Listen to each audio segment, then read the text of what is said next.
Before he could put another threat or another word in, the lackey right beside him got his skull pierced and his brains scrambled by a bullet. The thugs froze in fear. They were not expecting to be targeted by hidden snipers at all. The next thing you know, another bastard fell to his ass after receiving a clean shot to the leg. Up on building number 8's rooftop, the muzzle of the AK-47 spreads the smell of gunpowder in the air while the thugs scramble to find cover. Big Bro Lee has posted up in an optimal spot with a clear vision of the enemies. Beachley Mountain never could have anticipated that the survivors would have long-range automatic weapons in stock. Xuxiang blamed the intel they received for the fact that the survivors only had one pistol. Even if they pilfered the weapons of the 7 idiots that died last time, there should only be 4 pea shooters. The panicked thugs turned to their boss for their next move, afraid of getting picked off by the unseen threat. The simple answer was to retreat. You see, these bastards are not exactly the sharpest tools in the shed. They took that order literally and scattered like headless chickens running out of cover instead of waiting for the signal to run together. As you would expect, running in the open streets with a deadly sniper is a recipe for disaster. The cop on the rooftop was as ruthless as he was accurate with that AK. Xuxiang berated his dumbass lackeys for running to their deaths. He counted down to 3, and the remaining bastards retreated as if their lives depended on them. That's because it did. While his lackeys skedaddled in a panic, Boss Lee remained hidden in his cover wall. It did not take the sniper on the roof to adjust his aim and kill off the retreating thugs one by one, racking up headshots and body shots one after another. From the beginning, Boss Lee's strategy was to use his men as fodder until the sniper ran out of ammo so he could safely run back to his car. A certified scumbag move. As he expected, the sniper had run out of ammo and had to reload with a fresh clip for a bit. Xuxiang's fat ass managed to reach the car safely. From a whole battalion, they are down to just 4 people. And unfortunately for the last one that lagged a few seconds behind, Li Xuxiang is in the driver's seat, and he could not be bothered to risk getting domed while waiting for another expendable unit. Catboy got his brain pierced by the high-caliber bullet and it was lights out. The other 2 that were fortunate enough to hop into the cargo bed lowered themselves, afraid to suffer the same fate that everyone else in their group went through. Back on the main road, Jiang Xiaoyang's magic school bus is still blazing through the clogged freeway like he was playing Mario Kart. Our boy was as cool as a cucumber while he navigated his way back to rescue the survivors. Given that the roads are pretty much abandoned at this point, seeing another car speeding up in the opposite direction was quite a surprise. Even though he could have, Xiaoyang chose not to meddle or chase.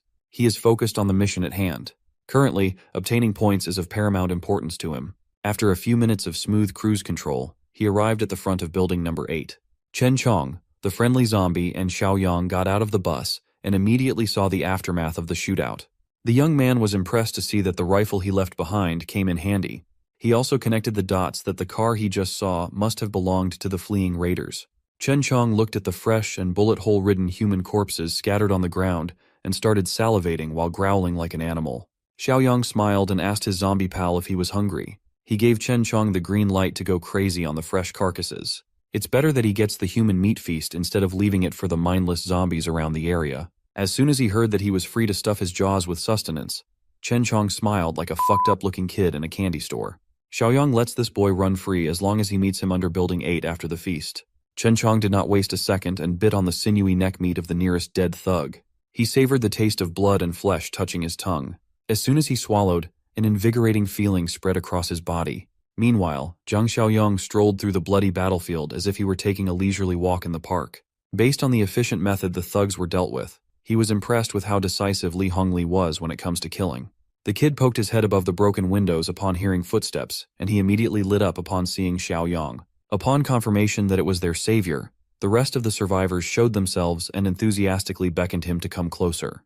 With the super cop in the front, the survivors packed up and met the young man downstairs. Big Bro Lee formally thanked Xiaoyang for lending him the counter-strike weapon that saved everyone's asses.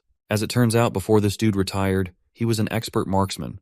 Their happy reunion was interrupted by a loud guttural roar reverberating from afar. It was followed by the sound of steady footsteps. The survivors were frozen in terror as soon as they saw what was inching closer to them. It's our favorite badass zombie, Chen Chong, limping over with a strained look on his face. Big Bro Lee was the fastest one to react.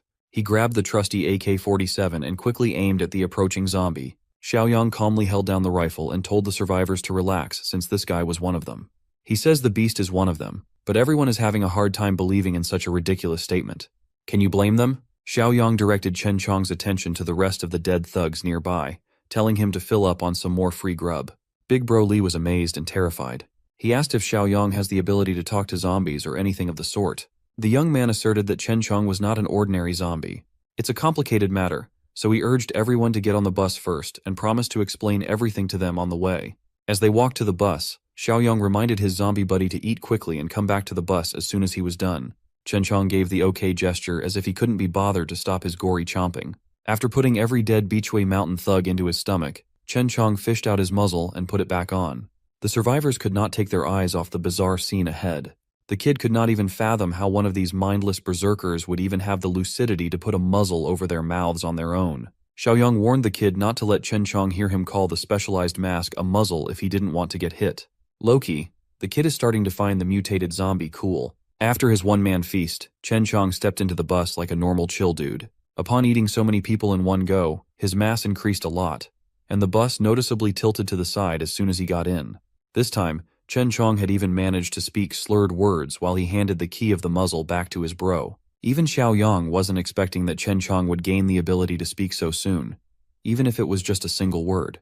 He ate a total of 6 corpses, and must have started evolving further. Right now, Xiaoyang's primary concern is getting everyone back to his home turn to convert his points and strengthen the settlement. He sat in the driver's seat and warned everyone to hold tight as he drove from 0 to 100 real quick.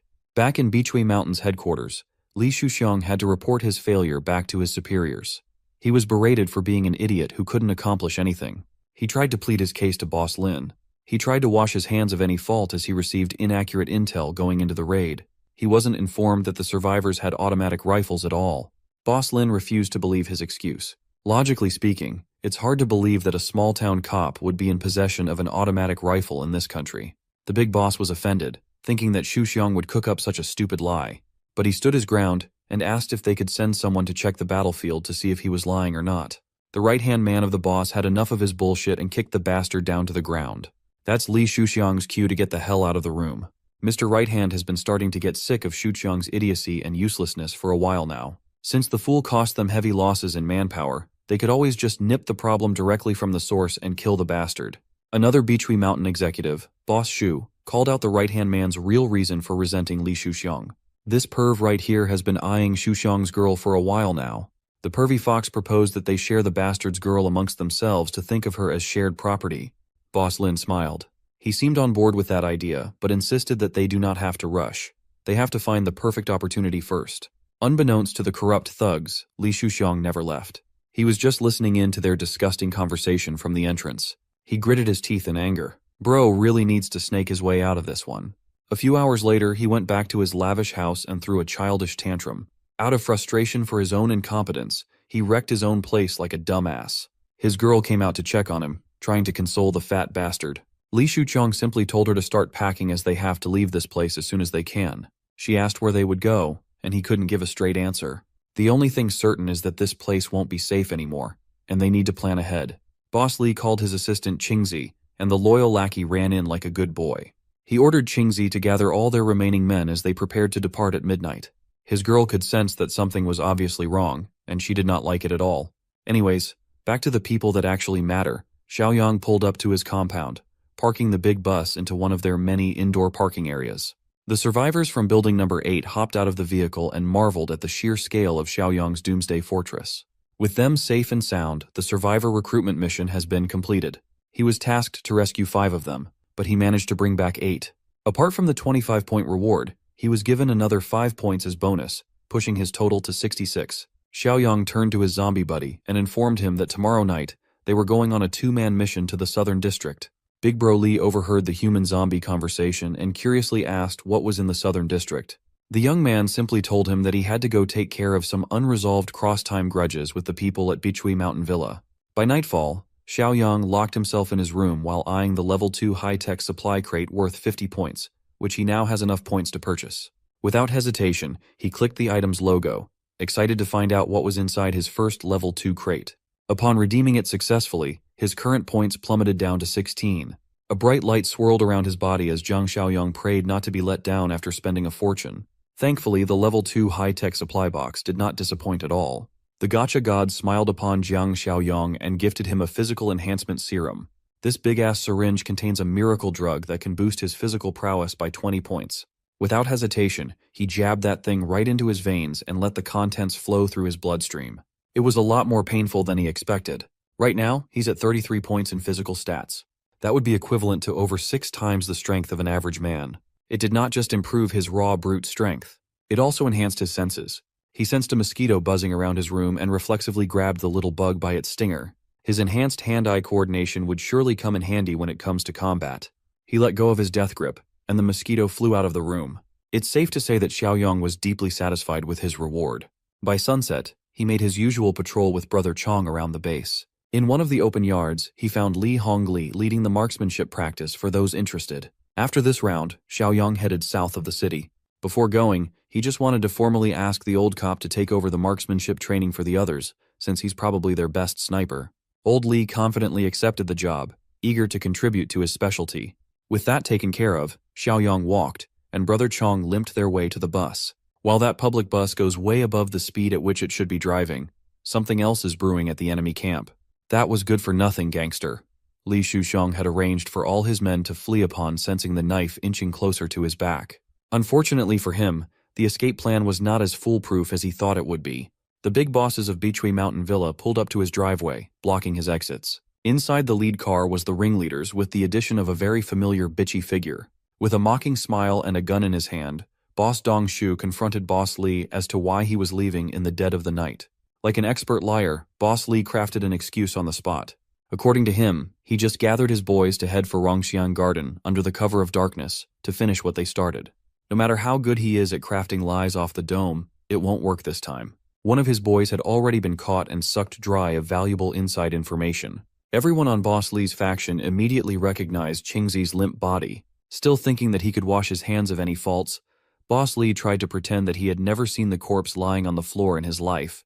Li Shuqiang awkwardly scratched his head, secretly hoping that his dumb act would fly. Tired of listening to his bullshit, Boss Shu gave the kill order to his men and showered the pig's faction with bullets. Boss Li stood there, shivering in fear as his boys fell one by one. Up until the end, he tried his hardest to play dumb. Luckily, Boss Shu knows just what would break that act. He asked Li Shuxiang to take a good look at the person sitting in their car's passenger seat. The wannabe gangster caught a glimpse of karma, beating his head with an obvious conclusion. Kui Jing, the witch who always finds a way to attach herself to a bigger fish, had betrayed her way to the top once more. Boss Kai could not help himself. That pig kept on trying to act dumb when Kui Jing had already snitched the entirety of their escape plan. He really should have seen this one coming.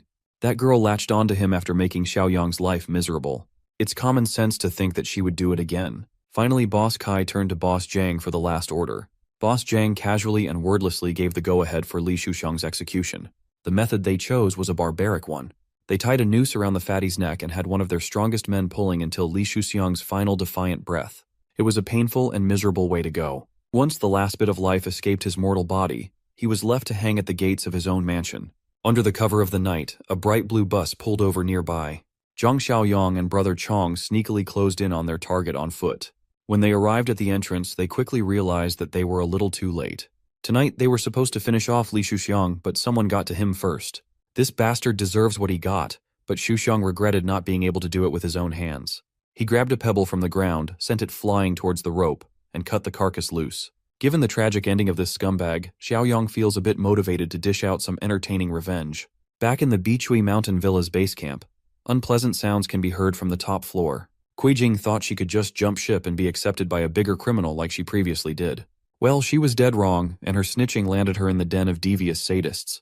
Boss Zhang only views her warm body as a reward to be used. The pair of deviant bosses passed her around. These people are absolutely disgusting. Thankfully, justice is just a few steps away. Boss Kai looked out of the penthouse window and was taken aback by the sight of his guards dead on the floor. What followed was some loud-ass knocks on his door. Those sounds were just a distraction. The real threat made use of the highest window as his entrance.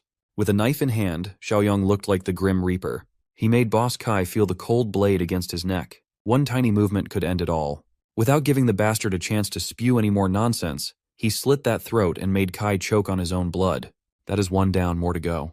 Boss Zhang was flabbergasted. One moment he was shooting poison out of his crotch.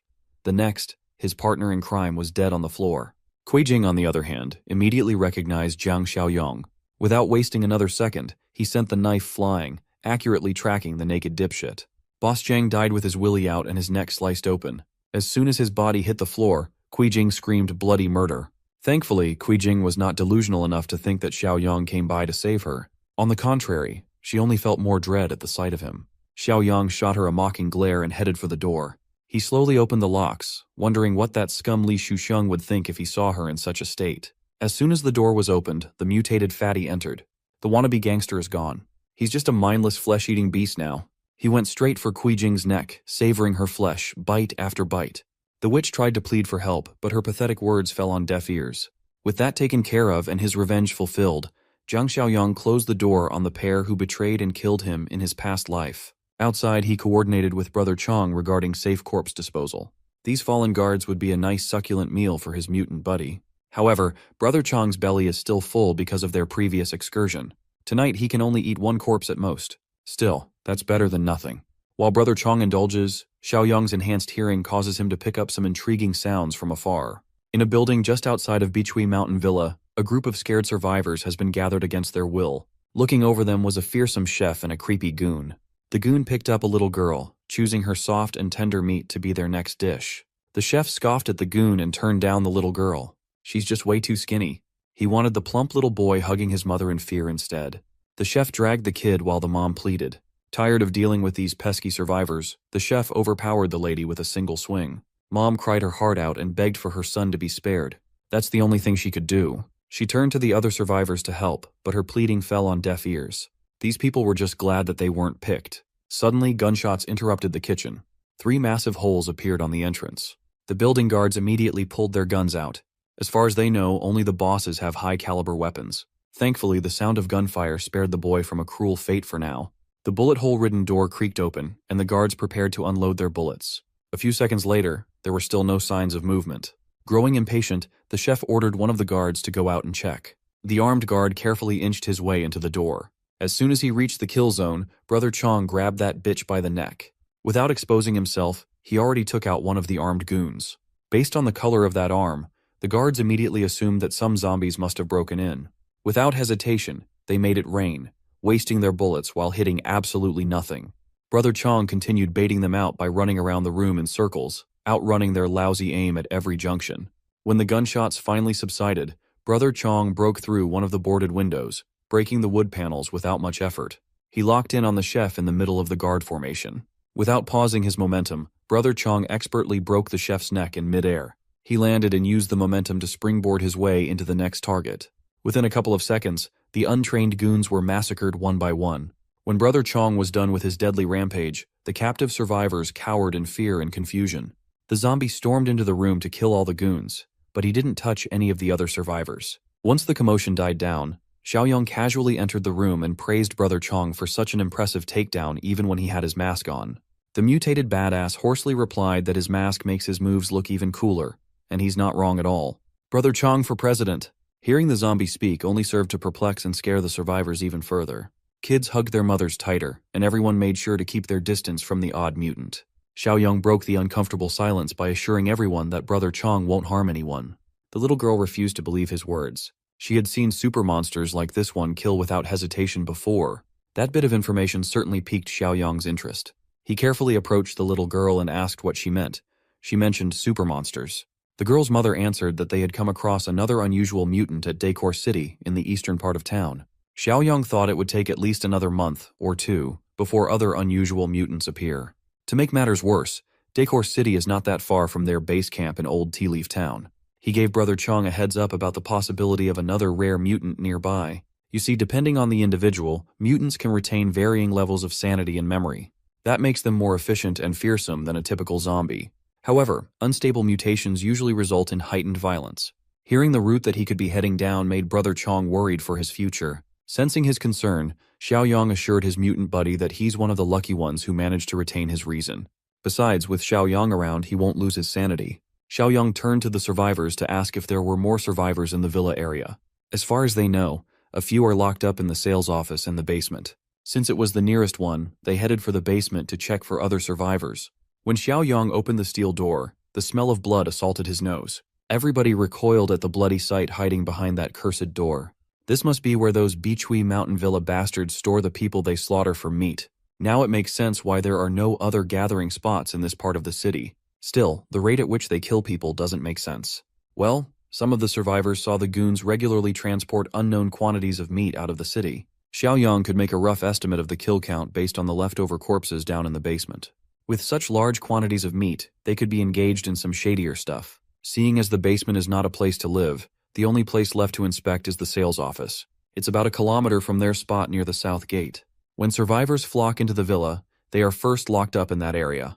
Those deemed useless are sent to the slaughterhouse. Suddenly, Xiaoyang was prompted by a series of missions called Subpar Utopia.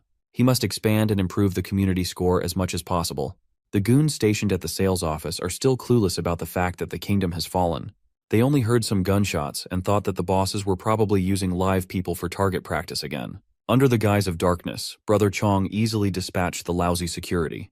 Currently trapped in the sales office, there were a few unfortunate ladies. Based on the lack of clothing in this room, one can assume the worst. They heard the commotion outside. Some of them have accepted their fate, and some of them still have a little fight inside. When the door opened, instead of some sleazy goon from the villa, a young man with a sharp and determined gaze walked in. Xiaoyang invited the ladies out, adding them to the mass of survivors he rescued tonight. They walked out of the office sales building, the ground littered with blood and corpses of the morally bankrupt goons. The young man promised everyone a safe place to stay, a real home instead of this hell on earth. His only condition was that everyone must work and contribute to the betterment of the community. These survivors have already experienced the tyranny and depravity of the villa. Anything would be better than their current living condition. With that settled, Xiaoyang led everyone to his ride. Everyone boarded the bus. Thankfully, he brought a big enough vehicle for everyone this time around. Not long after the rescue, they reached the base camp. Shenshan and Zhang Qi were waiting for the boss to come back. Seeing as he didn't drive the bus directly in, Zhang Qi stood by to see what the boss wanted to do first. Xiaoyang introduced everyone to his fortress. Right now, he can't just let everyone in without a proper vetting process. Thankfully, the survivors understand that it would be wise to be careful in these harsh times. For now, they will be based on temporary prefab houses protected by iron fences. It's not as secure as the main fortress, but compared to everywhere else in the city, it is heavenly. There are many unfinished buildings and open spaces in this old tea leaf town. Over time, constructions will continue, and conditions will keep improving. Hearing his sincerity, the survivors extended their gratitude to their savior. The night wrapped up, and the next day came. A fleet of cars and trucks pulled up to Beachui Mountain Villa's driveway. The lady boss of the fleet had already grown impatient. That bastard Zhang Qingwen or any of the dipshits she put in charge were not responding to her calls at all. She can tell that something must be up. The lady boss exited the vehicle and checked the buildings herself. As expected, she was greeted by the sight of gore, blood, and rotten death. Those who died the night before had finished reanimating into full, mindless undead. One of the zombies lurking in the building was Li Shuxiang. He roared and attacked the living by instinct. The lady boss did not even spare these critters a glance. She easily disposed of them with her bare hands. She then pulled out a knife and dismembered the drooling zombies, tearing them limb from limb. With the building overrun by the undead, the bosses they installed have died too. Their human meat supply chain will suffer from this mishap. They need to clean up that mess. But first of all, they need to take care of whoever is responsible for the fall of Beachui Mountain Villa. Blood will inevitably spill. After a thorough check on the villa, they concluded that not a single living person is left and reported back to Lady Boss Rui. The good news is that there's still meat left for today's shipment. All they have to do is bring the truck over and load that bad boy.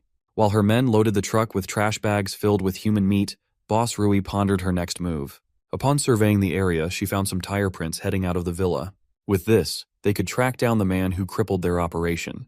Back in the fortress, Xiaoyang is mulling over his current mission to expand the community. Despite adding a lot of people to his fold, his community score remained at just 2 points. Population size should be a key factor, right?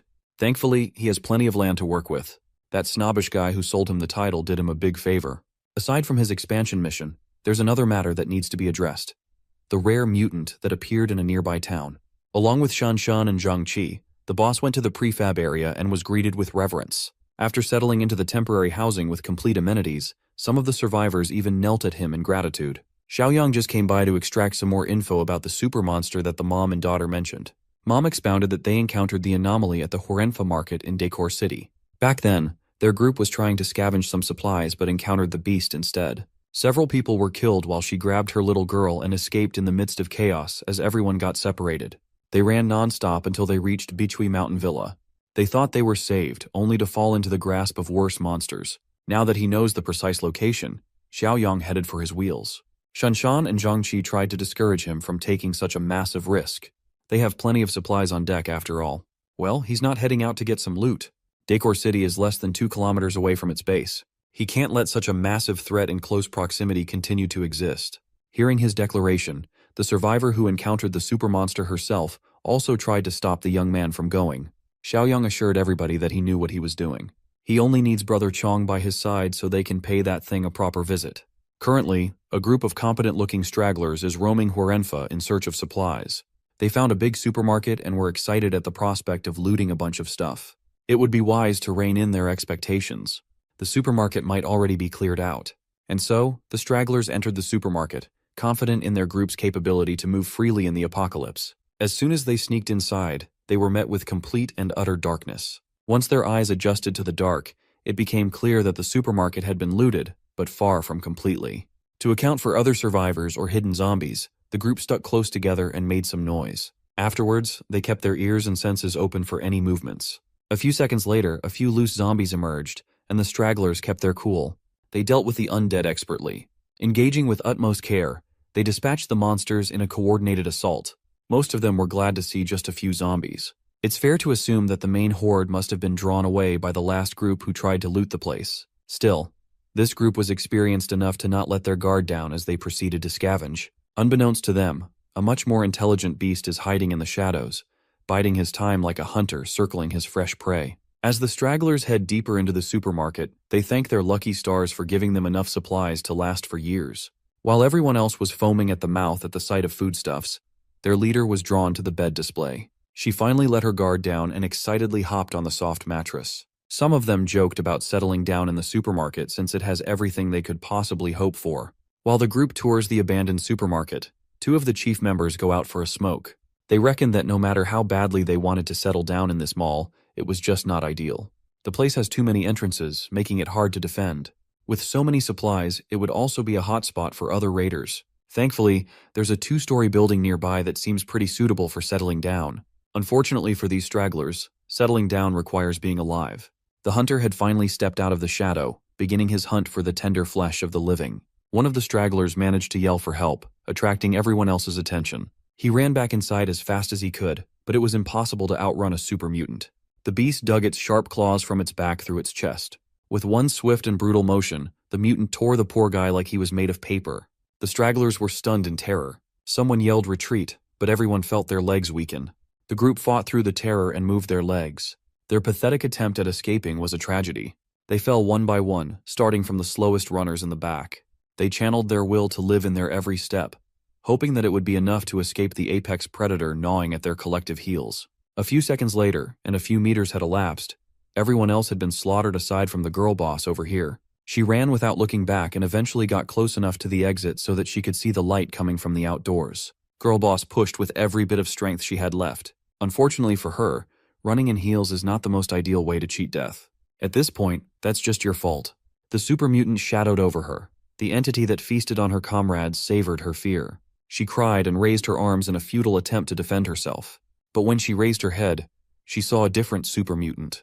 This one has a cool-ass mask. Instead of clawing her down to bits and eating her innards, this guy just walked past her. Following the masked mutant was a young man who told her to not be afraid. That's right, Jiang Xiaoyang and the gang arrived just in time to save the final girl.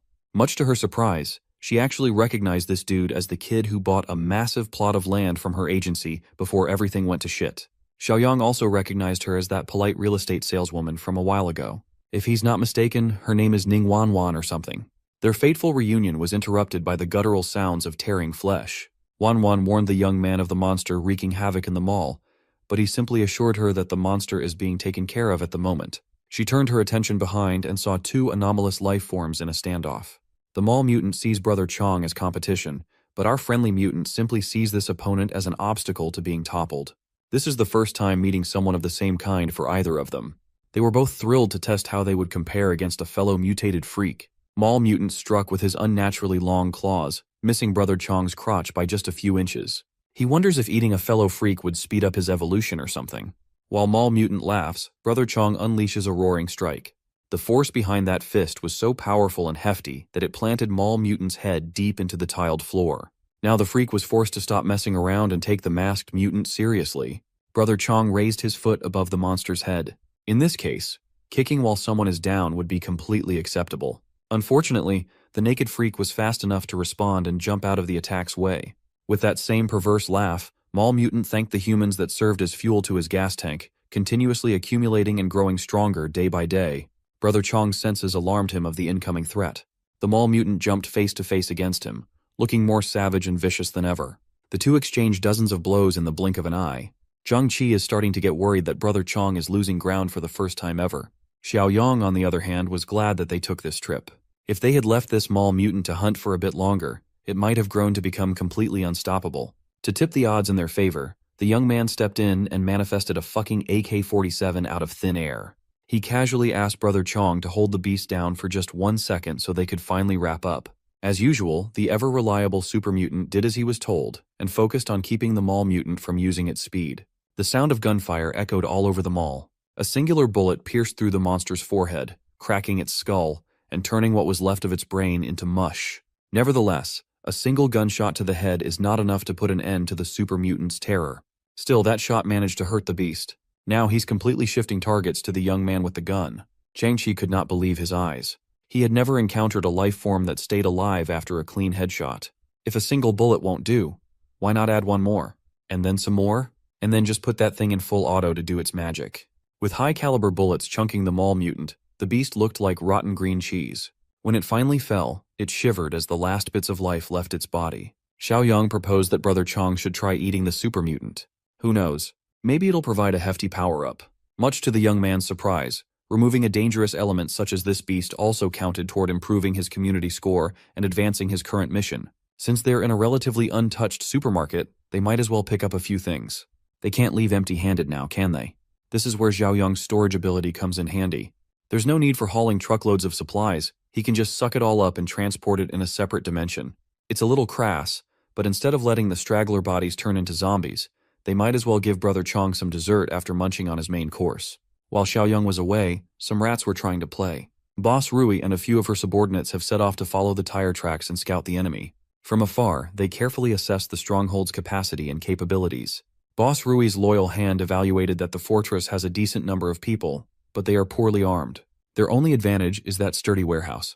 If that's all they have, it's a mystery how they took down Zhang Qingwen, Lin Guangkai, and the entire Bichui Mountain Villa. Boss Rui reckoned that the rats must have used sneaky tactics. They must have lured a horde of zombies in or something. Filled with arrogance, Boss Rui is already thanking the heavens for spoon-feeding her some juicy prey and a new base. For now, they must head back, regroup, and gather all their weapons and people before striking when the fortress expects it the least. The scouts turned around and drove off. Opposite their route, Xiao Yang's group is heading back. Zhang Qi tells Wan Wan that their base camp not only has mattresses but also hot water for proper showers. It's not every day you see other cars on the highway nowadays. The group tensed up as they prepared their weapons. Two cars heading in the opposite direction, none of them slowed down, but for a split second, Zhang Xiaoyong and Boss Rui's aura checked each other. A new mission has been initiated.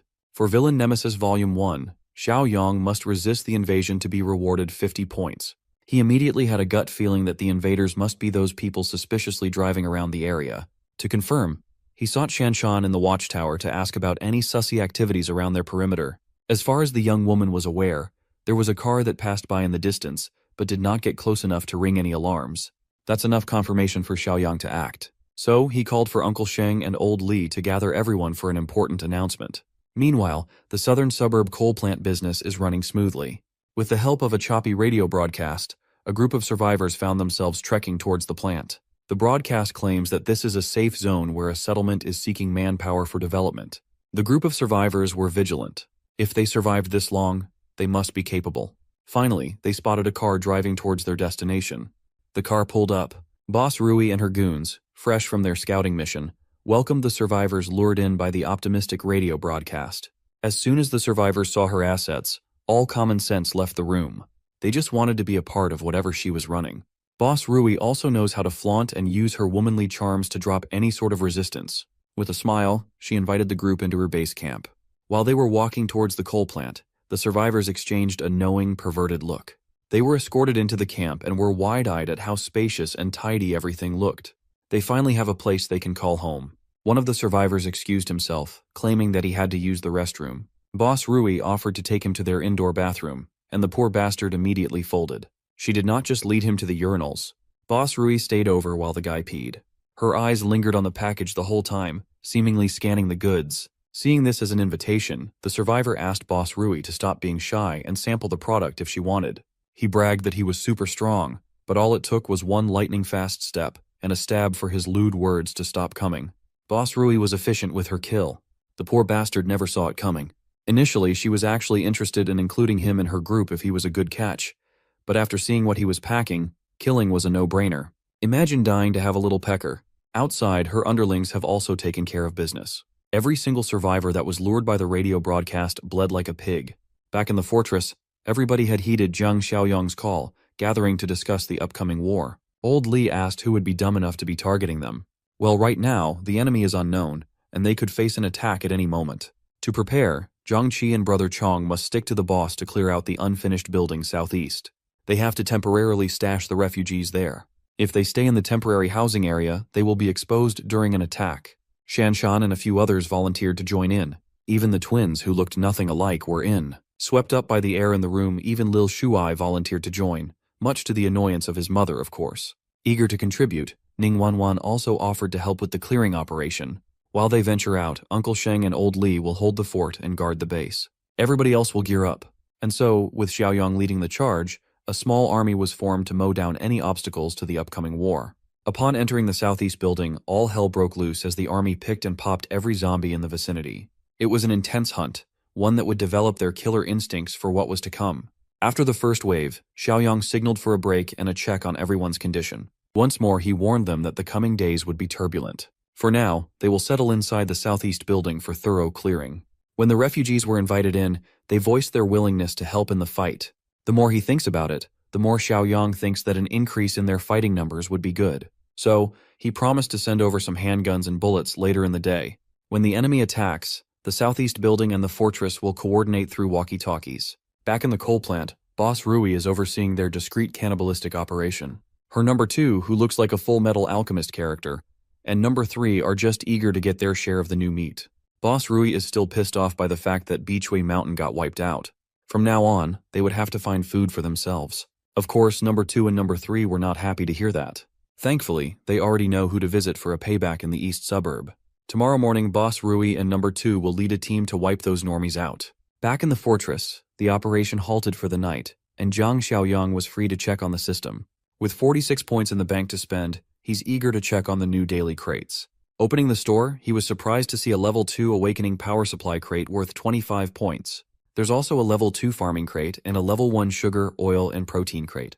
Just the 2 level 2 crates would cost him 40 altogether, but he's willing to splurge a little. Upon opening the most expensive crate he's ever bought, he was granted the overload skill. It allows him to boost his physical stats by 25%. After the boost ends, he will enter a weakened state. With his already astounding physical strength, a 25% boost would push him to the realm of superhuman. He would essentially be capable of unleashing strength 8 times greater than an average Joe. Xiaoyang is just itching to try this new ability out on someone or something. The night passed quietly, and a not-so-quiet day started. A whole fleet of cars, trucks, and bikes embarked from the southern suburb coal plant, heading to the east. For one last time, Boss Rui reiterated the attack strategy to her boys. First, they will drive through and kill the exposed refugees outside. Once number 2 goes in to break the door, everyone will come in with their modded vehicles as cover for suppressive fire. Speaking of number 2, this starving weirdo can't even be bothered to put on a shirt. While the enemy inches closer, the fortress is on high alert. Old Li took his position at the highest elevation. It has a worse view than the watchtower, but he'd be invisible from below. Xiaoyang put him up here because Old Li worked as a sniper for a few years before becoming a cop. Old Li scratched his head and corrected him. He was just a temporary fill-in sniper for a few months. Nevertheless, he was good enough to consistently hit his mark within 500 meters as long as the wind played along. That would be good enough to play a crucial role in battle. You see, Xiaoyang tasked Zhang Qi to bring something incredibly heavy up to the rooftop. The young man eagerly opened the heavy crate where a pristine Barrett sniper rifle was cozily stashed. Old Li was taken aback. How can a young man even get his hands on something like this? Refusing to answer, Xiaoyang explained that they only have 10 rounds in total, so it must be used sparingly. Old Li took the big-ass gun, feeling its literal weight and the heavy responsibility that comes with it. Everyone else is ready and posted up in their respective positions. According to Xiao Yong, the enemy might appear at any moment today. Shanshan, keeping her eye peeled at the top of the watchtower, spotted something unusual and quickly relayed the info to everyone. Looking through his scope, Old Li confirmed that a fleet of enemies was coming in hot. Back in the modded car, Boss Rui's goons were puzzled at the disappearance of the refugees outside the wall. Instead of stopping and observing before going in, Boss Rui ordered his boys to put the pedal to the metal and push without stopping. They're close enough to be spotted. Stopping now would just kill their momentum. And so, the fleet charged forward, aiming to take cover by the wall. As soon as enemies entered their effective range, Shanshan gave everyone permission to open fire. Everybody spread around the wall, pulled out their blickies and AKs, and rained hellfire on the intruders. The foolish coal plant people did not account for such heavy firepower. Instantly, bullets pierced through windshields and flesh. This was supposed to be a surprise attack, but they were the ones who were startled. Boss Rui refused to believe that her brilliant plan was exposed so early. It was too late to pull out now. She had to throw caution to the wind and ordered her goons to keep charging while most of them dropped like flies. For what it's worth, it was somewhat effective. They reached the bottom of the wall with some troops still alive. The important thing is getting number 2 and his gigantic automatic saw close enough to the gates. When he was met with the stubborn door, number 2 hacked and slashed his way through the thick metal. Shanshan relayed the presence of this anomaly, trying to break their door to everyone in the vicinity. The people in the watchtower raised their rifles and put their trigger fingers to work. To make sure that number 2 could do his job, Boss Rui and her goons returned fire with their pea shooters and submachine guns. Under heavy fire, the inexperienced bunch up in the watchtower were effectively pushed away. Even Fatty Xiaokai was hit in the shoulder. Thankfully, it doesn't look lethal. The enemies have decent firepower and aim. It would be extremely difficult to suppress them a bit longer. Some of the oldies tried to rally the young guns. They just have to hold their ground. They have enough ammo for a dragged-out war, but that won't be the case for long.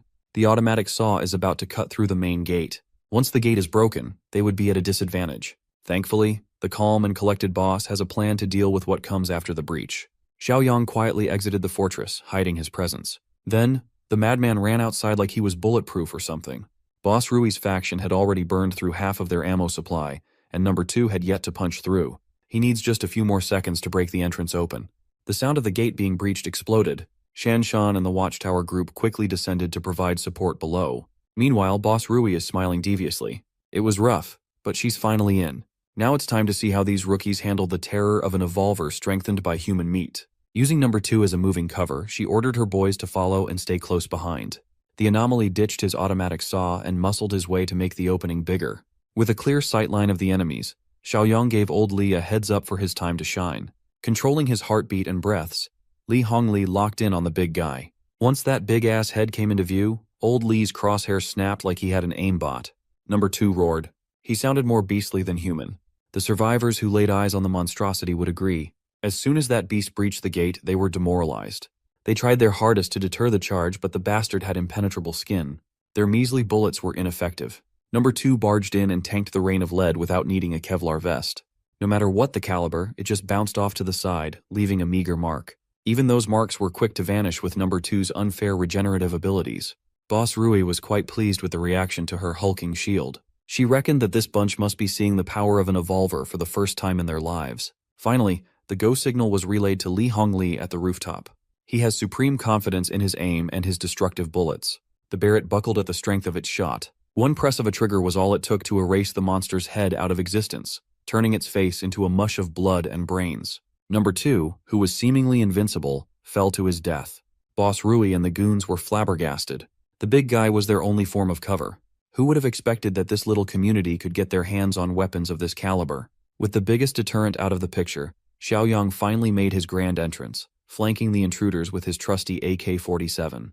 He started open firing, waking up the enemies from their shock. It was like shooting fish in a barrel for the young man. Boss Rui was well aware that they were in this precarious situation solely due to her miscalculation. She underestimated the enemy, and now they must pay the ultimate price. Still, a woman like her refused to go down without a fight.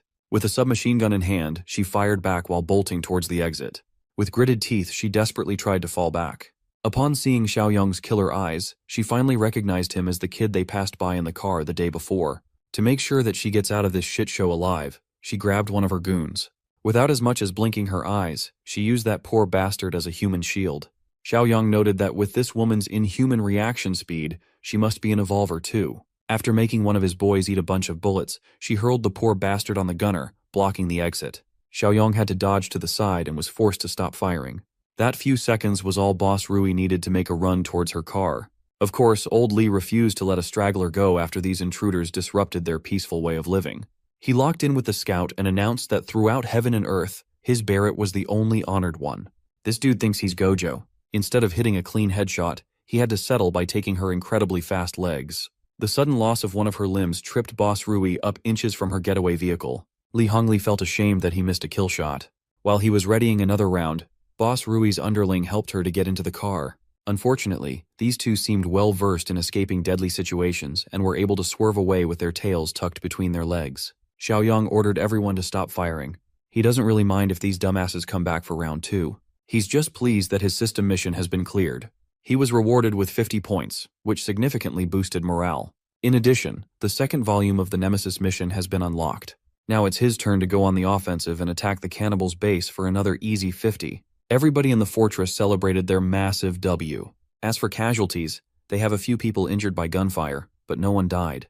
Those injured were sent to the medical room for swift disinfection, while enemy corpses were moved to the cold storage for Brother Chong's dinner. Since the base is back to a relatively safe level, the refugees will be allowed back to their housing. As soon as he had some alone time, Xiaoyong checked the points he had amassed in just a single mission, and he was excited to splurge again tonight. Back in the southern suburb coal plant, the remaining survivors of the war retreated with only 3 people and 1 less leg on Boss Rui. Number 3 welcomed them with confusion and worry. Obviously ashamed, Boss Rui admitted that she was careless.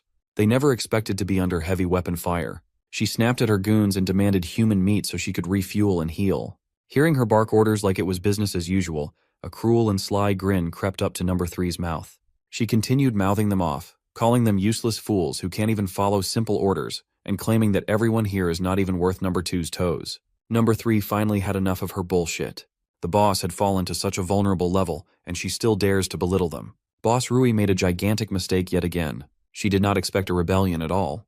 Panicking, she tried to order her men to take Number 3 down, but no one moved a muscle. Even the 2 survivors who dragged her to safety pretended not to hear her. With Boss Rui missing a leg and Number 2's death, Number 3 can easily usurp power for himself as the strongest. Besides, he's already planted the seed of rebellion on everyone. The brothers of the coal mine had long since been dissatisfied with the way she ran things. Now they have the perfect opportunity to change leadership. Even now, Boss Rui still thought she could make the boys stand down. But as they crowd around her with malicious intent, her bossy attitude quickly crumbled. With Number 3's lead, the coal plant bastards unleashed their frustrations on their cruel boss. They laughed and cheered as they bashed Boss Rui's entire body with their metal pipes. They jeered at her miserable groans and screams. Since she's still an evolver with an inhuman body, this torture went on for a long time. When she finally croaked, Number 3 could not stop smiling while he wiped her blood off his hands. One of the goons called him Boss 3, and he nearly pummeled that guy to death. From now on, he won't tolerate goons who won't call him by his new title, Big Boss. Well, the boys are wondering about their next move as a group. With the witch and Number 2 out of the picture, the coal plant's combat strength has been greatly reduced. Everyone's biggest fear is not the eastern fortress but the one they call the Tentacle Man. Big Boss decided that they would just abandon the plant and seek refuge with the West Steel Group, a merger of sorts. A day later, Zhang Xiaoyong and a few select members of his battalion sneaked off behind enemy lines. Just as he expected, those pests are camped in the coal plant. He warned Zhang Qi and Old Li to lower their volume and stay close to him while they sneak inside the premises. After surveying the area for a while, they noticed that there was no human activity inside the camp. All they found was that hateful woman leading the charge yesterday. It was evident that she was killed by her own people. While the other 2 were appalled, Xiaoyong already expected as much. Curious, Zhang Qi asked about the big guy who had broken the door. That beast was obviously different from Chen Chong, yet he had absurd powers. Xiaoyong had broached the topic of evolvers with his people before. Even Old Li was quite curious as to how one becomes a so-called evolver. Without mincing his words, Xiaoyong shared that one can evolve by eating humans. This tidbit of shocking information would make anyone shudder. Xiaoyong elaborated that to gain an ability like a mutant, the most direct and simplistic method is cannibalism. Since he also has inhuman abilities, Zhang Qi asked if he had also gone down that awful route. Going forward, do they have to cast away their humanity and eat other people too? Xiaoyong stopped his buddies from jumping to any more absurd conclusions. While cannibalism is the most direct method, it's not the only way. Fishing something out of his pocket, the young man showed them some sort of glowing red rock. Ultimately, evolvers and zombies are all mutated life forms, and mutants only need to absorb exotic energy to grow stronger. Ordinary people have innate exotic energy within them, but it is scarce and dispersed in their flesh and blood. Evolvers and rare mutants, on the other hand, condense their exotic energy into cores. As the apocalypse progresses, even normal zombies will start forming exotic cores. Even if that's the case, eating zombie meat sounds like a surefire way to turn into one. Well, ordinary people can't outrightly eat zombie meat. Only mutants like Brother Chong can do that to grow more powerful. While they were talking, Volume 2 of Xiaoyang's Nemesis of Villains mission was automatically cleared. It looks like those coal boys no longer pose a threat to his community. While Xiaoyang was distracted and busy looking at his system window, a zombie almost got his ass. Thankfully, he has superhuman reflexes to jump out of harm's way. He calmly disposed of the zombie with a drawing of the knife. Funnily enough, the zombie he slashed open can serve as a perfect demonstration of his point. He fished out the zombie's core out of its body. Since the zombie population has been growing, hunting season is about to start. With 2 cores in his hands, he offered Zhang Qi and Li Hongli to get a jump start on their evolution. Zhang Qi still felt a bit ambivalent about eating something that came out of a zombie's body, so he let old Li take both cores. After much deliberation, Li Hongli's desire to become stronger overcame his fear and uncertainties. He munched on 2 cores at once like a fat kid in a buffet. Old Li immediately felt the changes in his body as the cores did their magic. He felt more incredible than he ever felt in his life. Xiaoyang had to remind him that being an evolver didn't mean he'd be invincible in this apocalyptic world. Taking that advice to heart, Old Li assured the young man that he wouldn't get reckless. With the crisis averted, it's about time to head back to camp. While the good guys are on the way back home, the bastards are just pulling up to the West Steel Mill. As they entered the perimeter, one of the watchdogs stopped them from going any further. Big Boss Number 3 casually introduced himself as the representative of the coal plant. Still wary of the group, the watchdog told them to wait while he reported to West Steel Mill's leader. After much deliberation, the coal plant boys were allowed inside the neighboring faction. Of course, the big bosses of the steel mill immediately asked what was up and where Jing Rui and Number 2 were. Number 3 made up a story about being attacked and losing Boss Rui and the big boy. Hearing that bit of information piqued the interest of the bald steel mill boss. He ordered his men to take the coal plant brothers and their third boss to one of the safe houses.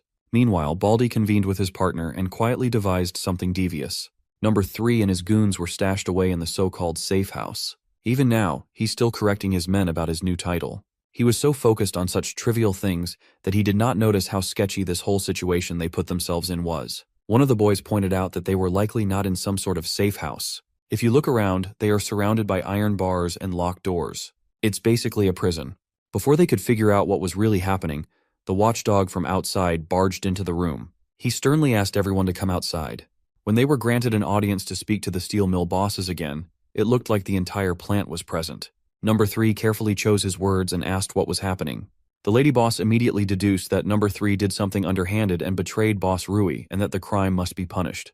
Number 3 quickly tried to dispel Boss Peng and Boss Ling's accusations, but it was way too late for that. Boss Ling is not buying the excuse for misunderstanding, so she called her watchdog Li Cheng over to share some information. This guy went to the coal plant and saw Li Jingrui dead in the cold, hard ground of the courtyard while Number 2 was missing. There were no signs of struggle in that place. The most reasonable explanation is a betrayal that went grim, killing the former boss. Even with all the facts laid down, Number 3 still chose to deny the allegations. In this new world, solid evidence is no longer a thing. You could get punished for anything and everything without proper trial. Honestly, the West Steel Mill would have wiped out these coal boys if it weren't for Boss Rui's abilities. With her out of the picture, Number 3 basically entered the den of hungry lions. One of the goons desperately tried to plead for mercy, even offering information just for a chance to be saved. Boss Ling let the goon talk, wholly disinterested in whatever the guy might offer.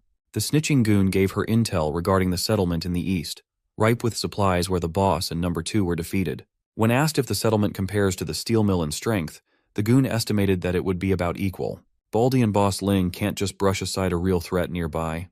The snitch added that those Eastern Fortress people don't know how to become evolvers yet, and not a single person has evolved.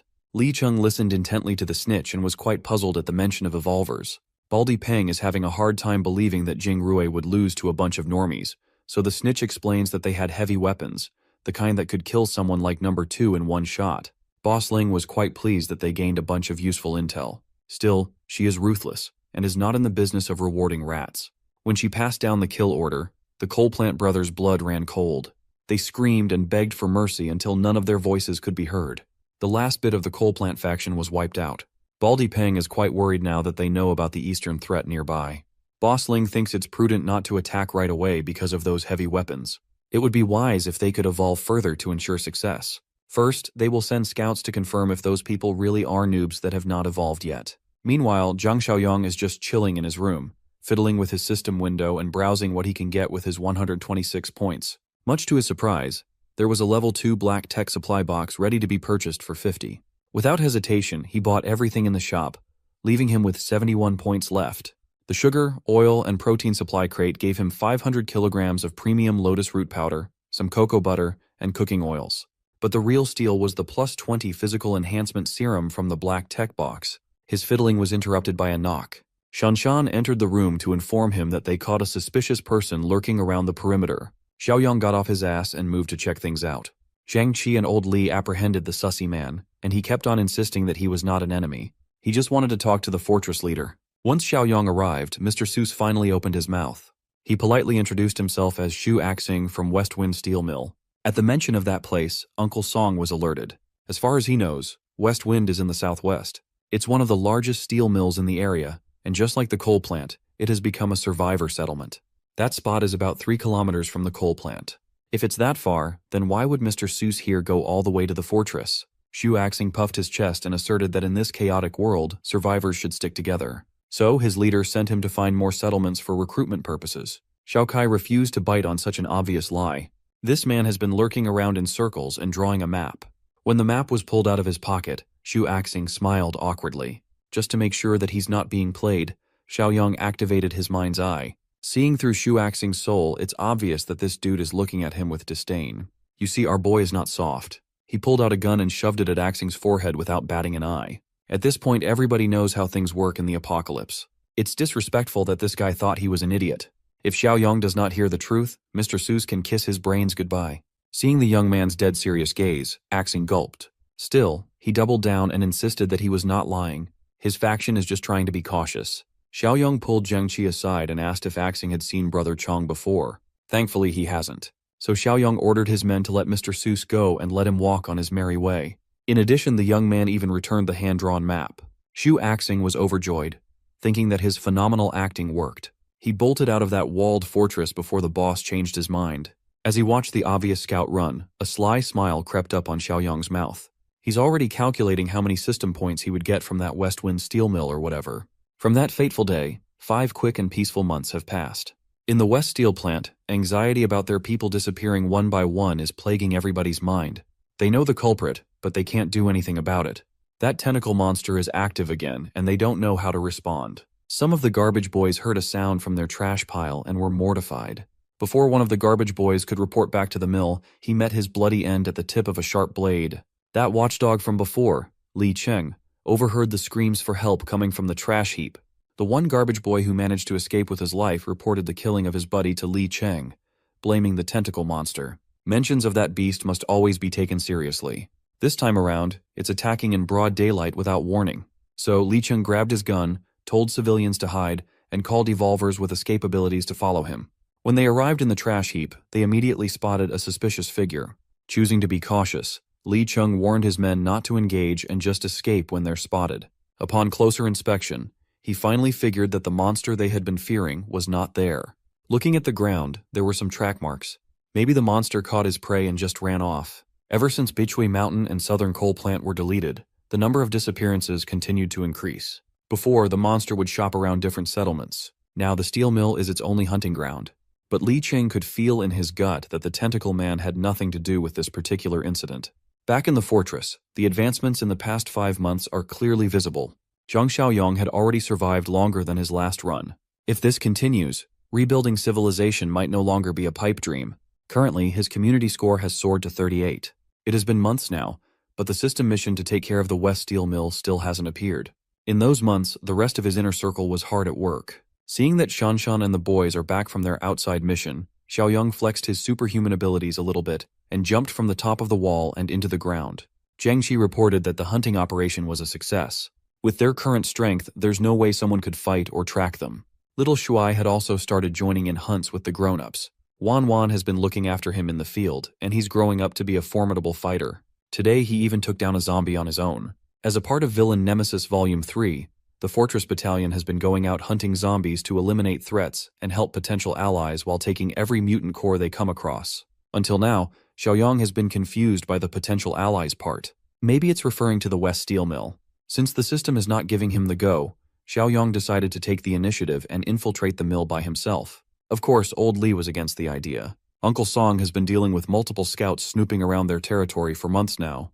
It is highly likely that they have bad intentions. Xiaoyang assured the oldies that with his strength, even someone as powerful as Brother Chong would never be able to hurt him. Besides, they might as well find out whether those people are friends or foes now. Uncle Sheng, old Li, and everyone in his inner circle will be in charge of the fortress and the nearby town housing refugees. Well, the fortress will be fine, but everyone is just worried about their leader. Without this young man, the settlement will crumble. Back in the steel mill, Li Chung has returned from his sweep of the trash heap. He just wanted to talk to the bosses, but he was barred by some guards from entering. Li Chung snapped and grabbed the guard by the throat, lifting him up in the air. When he realized that his temper got the best of him, he snapped out and regained control. He put the guard down and immediately apologized. Truthfully, Li Chung is getting worried about his constant outbursts as of late. Over the past few months, he's been losing control of his emotions. When the bosses heard his voice, they granted Li Cheng permission to enter. Li Cheng cautiously entered the boss's room and found the absolutely shredded muscle, Mommy, Boss Ling, alone in her office. Li Cheng proposed a different theory that would explain the recent surge of disappearances in their area. After carefully examining a recent crime scene, he found a woman's footprints. What he's saying is that they might be attributing the deaths and disappearances to the Tentacle Man when there's a different killer on the loose. Boss Ling did not shut his theory down right away, but advised him to keep a lid on it for a while. One Tentacle Man already has the entire settlement terrified. They can't afford to increase the people's anxiety to the point of being too afraid to even step outside. Li Chen tried to oppose the boss, but seeing her face zooming so close to him, he folded and blushed like a schoolboy. He awkwardly excused himself, bidding Boss Ling goodbye. Li Chung is a strong man, but when it comes to his boss, he just can't seem to think straight.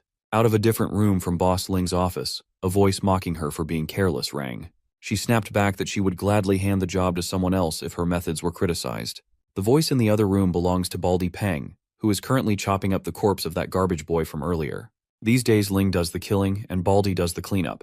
They throw the heads of their victims away and eat the body's meat. Meanwhile, our boy is busy slaying zombies, cleaning up the streets one undead at a time. Now that he's nearing his destination, he needs to keep a lower profile. He pulled out a pair of scissors from his dimensional storage and did the most diabolical thing. This dude started cutting his own hair with his eyes closed. Then, he grabbed a bunch of dirt from the ground and smeared that thing all over his face. Just for finishing touches, he even brought out the ultimate disguise tool, a pair of glasses. For someone who deliberately tried to look crappy, he was not half bad at all. When he walked close enough to the vicinity of the steel mill, one of the patrolling guards took notice. Of course, a stranger wandering around the perimeter is subject to hostility, but he greeted the aggression with a smile. He claimed to notice signs of human activity from afar, acting as though he was just glad to see other survivors. Upon figuring that he must be a lone survivor, the patrolling guard changed his tune to that of excitement. First, the guard asked him how he managed to survive the deadly lands for so long. Xiaoyang spun a story about how he was a part of some 10-people settlement that was eventually overrun by a brutal zombie horde. Every one of his comrades died, leaving him a sole survivor. When asked about his strength, he gladly shared that he's quite a bit powerful. After surviving multiple zombie attacks, he's gained a lot of experience dealing with the undead. Of course, the guard was just probing if he was an evolver or not. Since he did not mention anything regarding evolution, the patrol guard gladly welcomed him into the mill. On the way, the guard explained that Xiaoyang would undergo a test that he must pass first. Just from this initial interaction, the young man could easily deduce that this steel plant is a den of snakes. As they neared the door to the mill, Li Cheng took notice of the stranger being led inside. The patrol guard fumbled and claimed that he was just taking the lone survivor to somewhere secluded for a security search. Li Cheng is a no-nonsense kind of guy. If they're doing a body search, it's better to just do it right here and right now. So Li Cheng took over and asked the stranger to hand all weapons over before going inside. Xiaoyang pushed back a little, claiming that he was a bit reluctant to go unarmed into unknown territory. Li Cheng understands that people can be foul in the apocalypse, so being cautious is a good thing. However, it's the protocol for outsiders to either be disarmed or kicked out. Keeping up with his reluctant act, Xiaoyang handed his blade over. Don't worry, he has about 1 million of these inside his pocket. Afterward, Li Cheng gave him a thorough body check to make sure there weren't any concealed weapons. Xiaoyang was a bit surprised to see someone with a bit of moral backbone in this rotten place. It's certainly a bit different than the savages at Bichui and the coal plant. Seeing as this stranger survived the outside world with only a dagger in his person, Li Cheng curiously asked if he was an evolver. Xiaoyong played dumbly and cited that he felt a lot stronger as days went by. Just to make sure, Li Cheng escorted him towards the boss first. For now, Xiaoyong has to wait in the so-called reception room. Honestly, it looks more like a holding cell. He could tell that the doors were reinforced, fitting for a prison cell. A few minutes later, Boss Peng opened the cell and cautiously walked his bald-ass head inside to ask the stranger his name. Xiaoyong stumbled on his words and introduced himself as Jiang Ye. That is awfully close to Kanye, my guy. Baldy Peng just came over to confirm if this Jiang Ye fellow truly was an evolver. The fastest way to do that is to measure his physical capabilities. So, Baldy Peng launched a hatchet flying to his face. Jiang Ye casually moved his head away from the hatchet's trajectory, letting it crash into the wall. For a split second, he considered retaliating, but by the calculating look, this bald bastard was just testing him. So, he continued playing the role of a normal survivor and yelled at Baldy Peng for almost splitting his head open. Peng laughed heartily. That slick dodge pretty much confirms that the new guy is a capable evolver. If he had not, he would have died right then and there. In that case, his death would not even count as a loss. Since they are both evolvers, Baldy Peng prodded him on the method he used to become one. He implied that he knew about the cannibalism path, and Baldy Peng warned him about keeping a tight lid on the method. Only a few people in the camp know the secret, and they don't want that kind of knowledge to spread among the shitters. If Baldy Peng catches a whiff of a leak, he will know who to kill. To demonstrate how easy that would be, he charged and motioned to crush Jiang Ye's neck with his bare hands. It's a good thing this was an empty threat. If this bald fuck tried to bum rush him with a weapon, he would have fought back. It could have been really bloody. Still, killing this baldy now would make it hard to get his whole 80 points as a reward for the mission. Peng was quite impressed that Jiang Ye reacted fast enough to draw a weapon. While the kid has above-average skills, Baldy claimed that he's on an entirely different level, so thoughts of opposing him should just be buried deep. After their tryst inside the holding cell, Baldy Peng ordered his underlings to treat the Jiang Ye fellow with respect.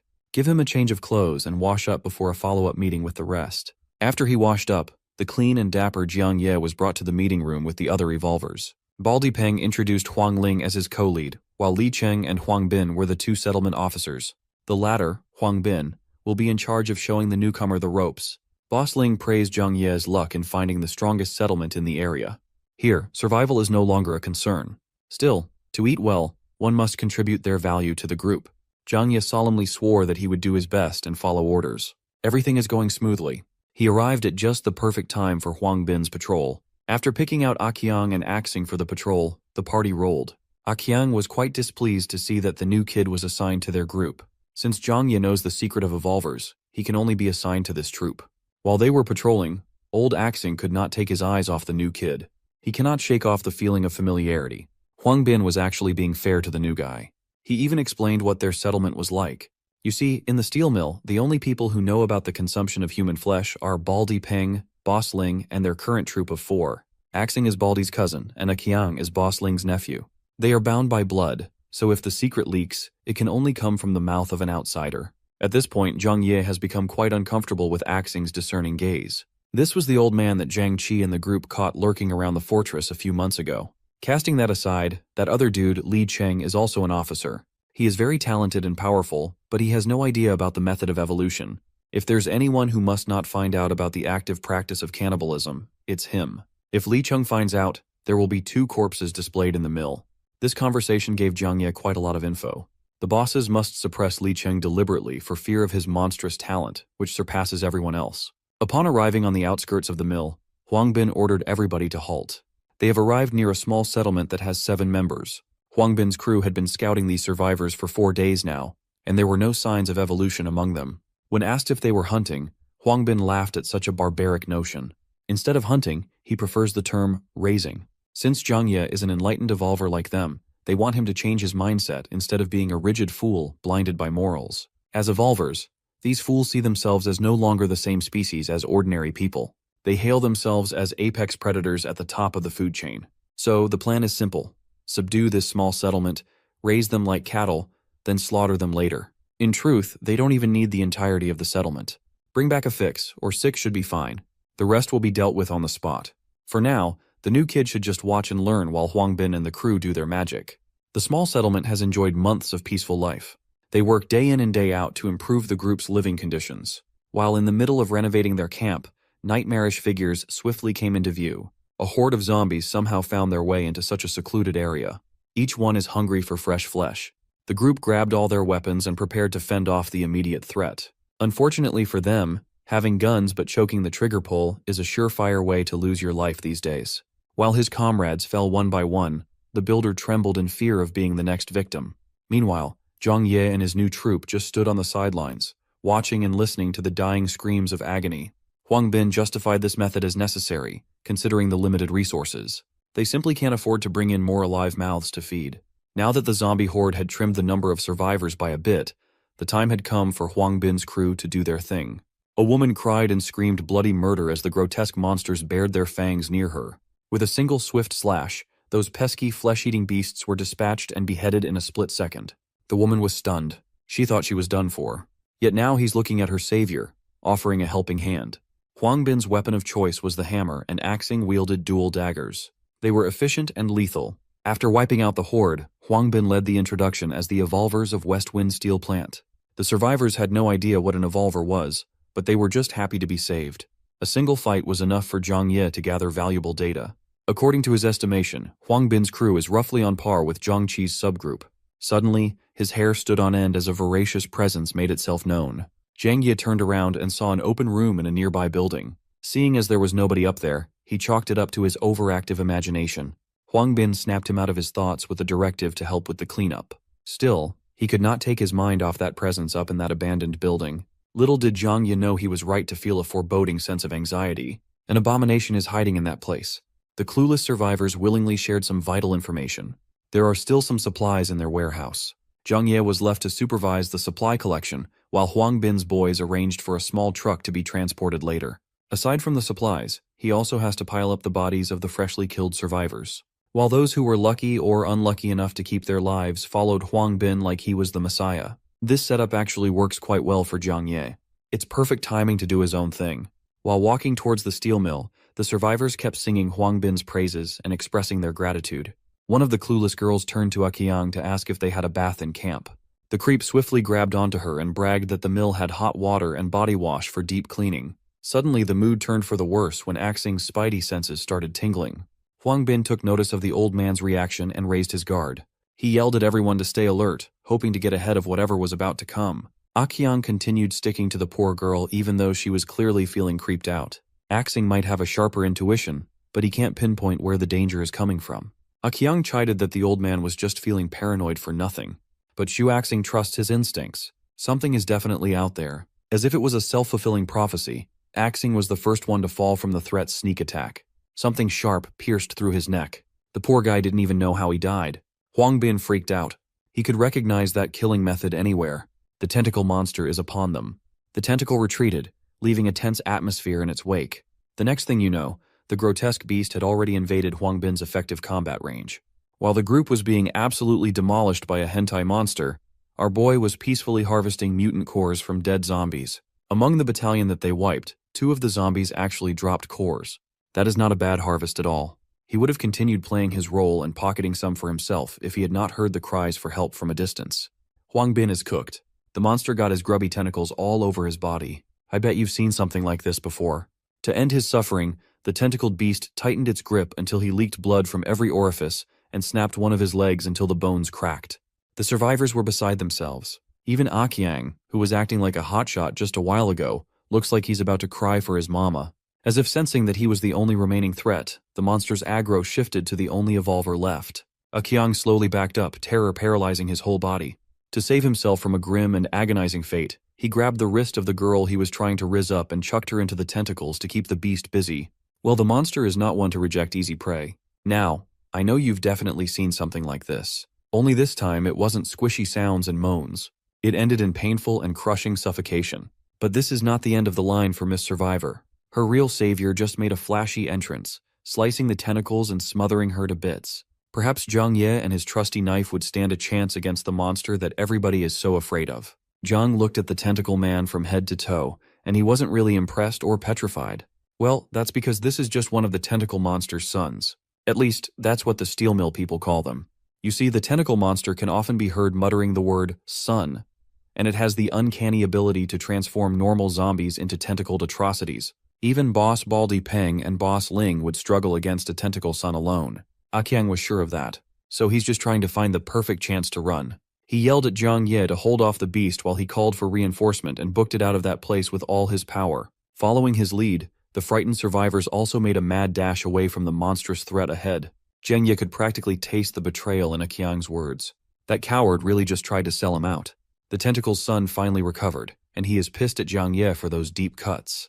The newly regenerated tentacles wrapped around Zhang Ye's body, and he just let it happen, without resisting. He's actually quite fascinated at the concept of some evolved mutant siring sons. He has the right to aura farm and acts nonchalantly simply because he has the strength to back it up. He wants to test this interesting but disgusting specimen in front of him. The two played a game of tug-of-war using tentacles as the rope. It popped into Zhang Ye's head that he'd never been in a situation where he could use the ability he had awakened a few months before. Today might be a good time for some limit testing. He dug his heels down to the ground, his stability unparalleled. Finally, he activated physical overload, pushing his stats to a terrifying degree in one go. The boost from overload was busted as hell. Before, he was barely maintaining a stalemate in a contest of raw strength. Now he's practically dragging that ugly-ass tentacle son across the pavement. When it got close enough, he stopped the brutal dragging with a tap of a foot. The beast was incapable of making intelligible sounds, but its roars had turned subservient, no longer domineering. The only survivor who did not run away watched the scene unfold. Her eyes were wide in disbelief. A seemingly normal young man eviscerated the beast that took out a bunch of competent fighters with his bare hands. By the time Zhang Ye was done with this ugly thing, its limbs, head, and body were torn to pieces, separated, and trashed. Zhang Ye approached the woman to ask if she was okay after almost getting crushed to death. Seeing all the monster's blood covering his face, the woman screamed in terror. Knowing what he's capable of, she realizes that he's the real beast. Zhang Ye wiped the blood off his face, smiled, and assured the lady that he was not a monster. Meanwhile, led by Aqiang, the rats that scurried all the way to the mill finally arrived at the gates. At the entrance, they were met by Baldy Peng, Boss Ling, and Li Cheng. They were puzzled as to why Aqiang looked so haggard and where the rest of the crew was. Aqiang urgently relayed what happened and how Huang Bin and Axing were snuffed out by the tentacle son. Li Cheng was the only one who asked about the new guy. Aqiang counted Zhang Ye out, thinking that there was no way a noob would survive. Hearing that his cousin died like a dog, Baldy Peng was reasonably upset. He did not know where to place all his rage and blamed the incident on the survivors. Baldy massacred the entire group right then and there, letting his hatchet taste blood. They cannot afford to act irrationally at this point. Thankfully, Baldy got the anger out of his system after slaughtering a few randoms. Interrupting the commotion, a bundle of tentacles hit the ground, stealing everyone's attention. They looked up to see the familiar face of the newest addition to their mill. Zhang Ye and the lady he saved arrived not long after Baldy's outburst. Li Cheng was equally pleased and impressed that the rookie came back alive. Not only that, he pulled up with the biggest flex, a girl, and a bundle of tentacles as proof of kill. He explained how he killed that meager tentacle son and avenged the boss's relatives. After pulling off something this big, the co-leads are beginning to reevaluate the new guy. Breaking the silence, Zhang Ye requested some vehicles and some men to come with him to clean up and retrieve the spoils. While he was doing his assigned job, the bosses were grilling Aqiang about what really happened. This time, this damn roach still refused to believe that Zhang Ye solo killed a monster strong enough to one-shot the rest of the Evolver crew. As far as Aqiang knows, even a team-up between Baldy and Boss Ling would still result in a drawn-out bloodbath against that thing. Baldy is just going off of his initial evaluation of the young man. Someone who didn't even get into a proper fighting stance in the test should not be this strong. So, Boss Ling rationalized that the tentacle son must have only gotten the kill because it relied on an ambush. Either way, they can't let someone as strong as the new guy stick around, especially with how close he's been getting to Li Cheng. Boss Ling heard a very distinct footstep and shushed everyone. Li Cheng knocked and entered the meeting room with some ideas for the bosses. First, he extended his condolences for Axing and Huang Bin's passing. At this point, sudden deaths have become a normal part of living. Well, Li Cheng just came over to propose that they make Zhang Ye an officer for his impeccable strength. Baldy Peng immediately opposed the idea. They don't even know that kid's background. Boss Ling stopped the bald fool from talking any more nonsense. She believes that when it comes to strength, Zhang Ye really is officer material. But the kid would have to prove his worth to convince the entire steel mill. Li Cheng countered that killing a tentacle son should already be enough proof. Well, since they're on the topic, they could just try to give the young man a crack at the real thing. If Zhang Ye could kill the tentacle monster itself, they would be killing two birds with one stone. Li Cheng heatedly argued how unfair that would be. Even the two bosses combined can't accomplish something so difficult. Boss Ling assured Li Cheng that this was not a suicide mission. The entire steel mill will mobilize and take action. It's time for them to eliminate the problem once and for all. As soon as he returned from hauling supplies and dead bodies, the bosses gave Zhang Ye the rundown of what was going down. He was quite surprised that these people were willing to devise a plan with him at the center when he'd been here for such a short time. Boss Ling tried to appeal to his pride, telling the young man that he might be the strongest fighter in the settlement. Baldy Peng added that if the mission succeeds, they are going to give Zhang Ye here the third leadership seat.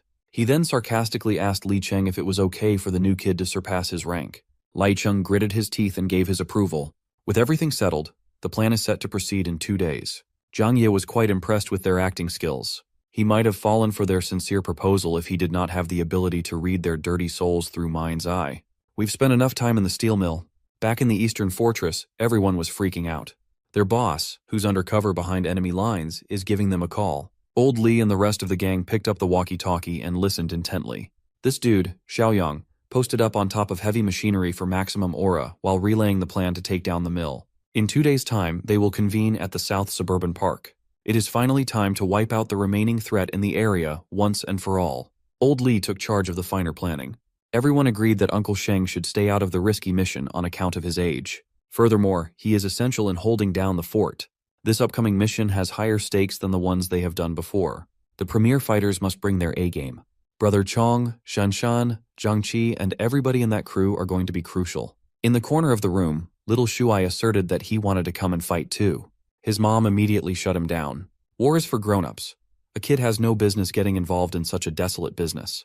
But she had never seen her son in the field when the crew did their hunting runs. Little Shuai is no slouch. Even among the core team, the kid is not weakling. Old Li needs every capable hand he can get. Besides, in this day and age, it's better for little Shuai to gain experience early. 2 days passed quickly, and the day of the hunt has arrived. Baldy Peng and Boss Li led everyone to the last known location of the tentacle monster.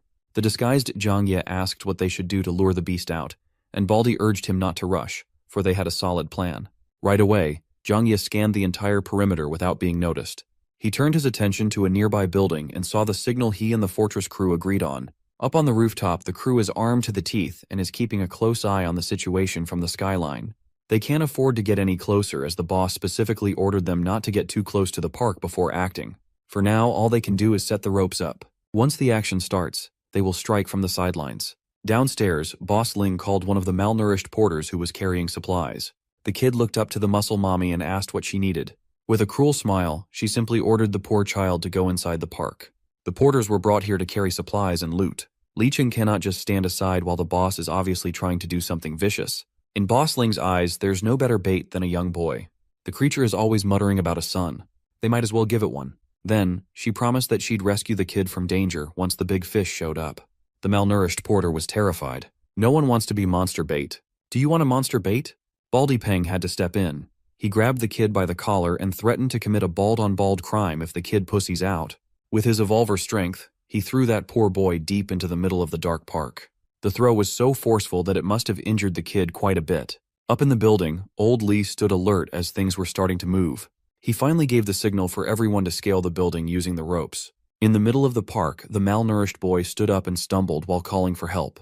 His pleas fell on deaf ears. Then, a roaring voice muttering "Son" boomed all over the area. Finally, the final boss monster had made his appearance. The tentacle monster looked like the one Zhang Ye skewered, but this one looked more human-like. His eyes glowed with defiance and killer instincts. Li Cheng yelled at the bosses to stop twiddling their thumbs and rescue the boy now that their target had shown up. Seeing as no one was making a move, he motioned to run in himself, only to get stopped by a firm hold.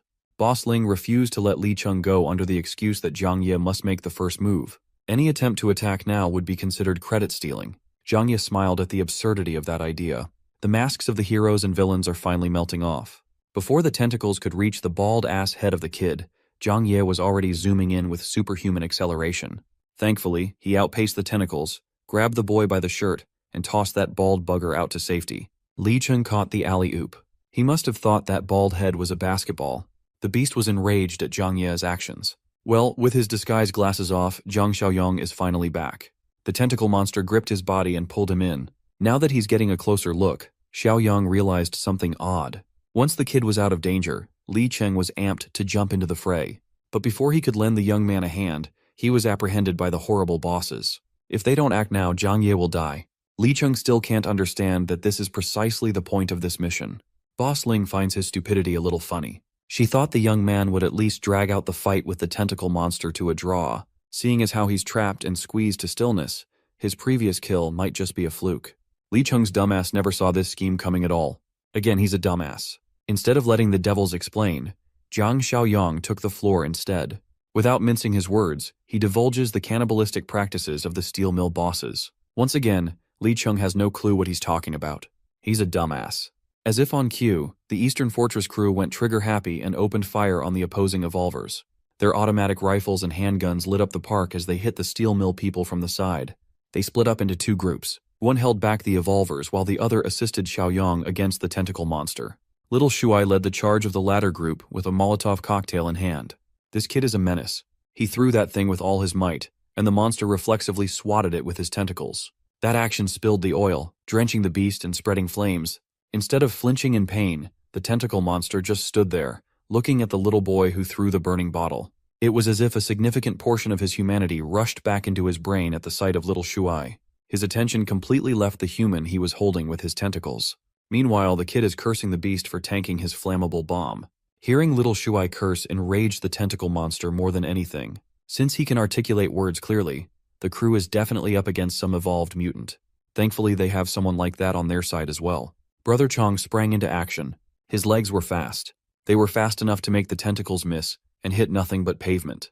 Meanwhile, the steel mill villains have now been forced to retreat and take cover behind trees. They watched in disbelief while a different mutant went toe-to-toe against the one they all feared. The concept of a mutant fighting alongside mutants is utterly ridiculous to them. Brother Chong was doing a good job at dodging, but he was not getting close enough to dish out attacks either. For a second, he was cornered and forced into a tentacle prison. With his brute strength, he easily broke free by tearing those phony tentacles to bits. However, all those suppressive maneuvers were just a distraction. The real attack was coming from behind. If it wasn't for his comrade's warning, the main tentacle would have made a large gaping hole in the back of his skull. After an intense exchange, the mutants reset to catch their breaths. Seeing Brother Chong have a tough time, the captured Xiaoyang laughed and teased his mutant buddy. Baldy Peng's mind was boggled. The brat they picked up a few days ago is joking with a dreadful mutant. As if to absolutely break common sense, Xiaoyang proceeded to tear the tentacles holding him like they were made of paper. Qiang made himself useful by pointing out the fact that one of the ambushers referred to Jiang Ye as Xiaoyang. Old Axing mentioned before that the party leader of the Eastern Fortress had that exact name. Now everything had clicked. The young man played them like fools, and this hunt was a counter setup. That means the steel mill crew is being hunted by the main combat force of a powerful stronghold. Boss Ling scanned the enemy's lineup and stressed over how to get past this trap. She estimated that the strongest individual amongst the fortress crew was only on par with Li Cheng in strength. But when it comes to firepower, they are unbeatable. Furthermore, the biggest obstacle is Jiang Xiaoyang himself. The cherry on top of that fucked up cake is that masked mutant who's roughly equal in strength to the tentacle monster. Boss Ling calculated that victory was virtually impossible. Even if they try to fight back, heavy losses would be unavoidable. But she has one idea that might work. For now, Baldy Peng has to hold the fortress crew off. These two have a lot of experience working together. Covering for each other is what they are good at. Baldy threw his hatchet with superhuman force, causing it to heat up like a meteor. When it landed on the fortress crew's side, it made a massive explosion that kicked up a hefty amount of dust and debris, limiting their vision. Baldy Peng did not stop there. He continued randomly firing off heavy-duty attacks while the normies provided cover fire. This sort of chaos was very effective in neutralizing Old Li's group, forcing them to cover their asses.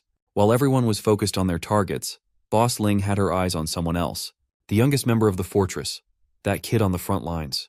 Xiao Kai was the only one who noticed the incoming threat and used his hefty body to shield the boy. He tried to raise his guard up to his head, but the muscle mommy's long legs were way too fast. Fatty Kai was sent stumbling away.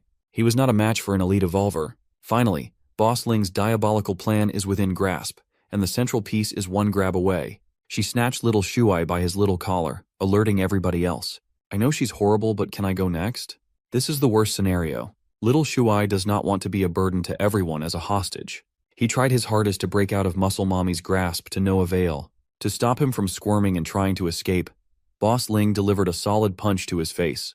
The one most affected by this act of violence was none other than the tentacle monster. He yelled for his son as his rage brewed.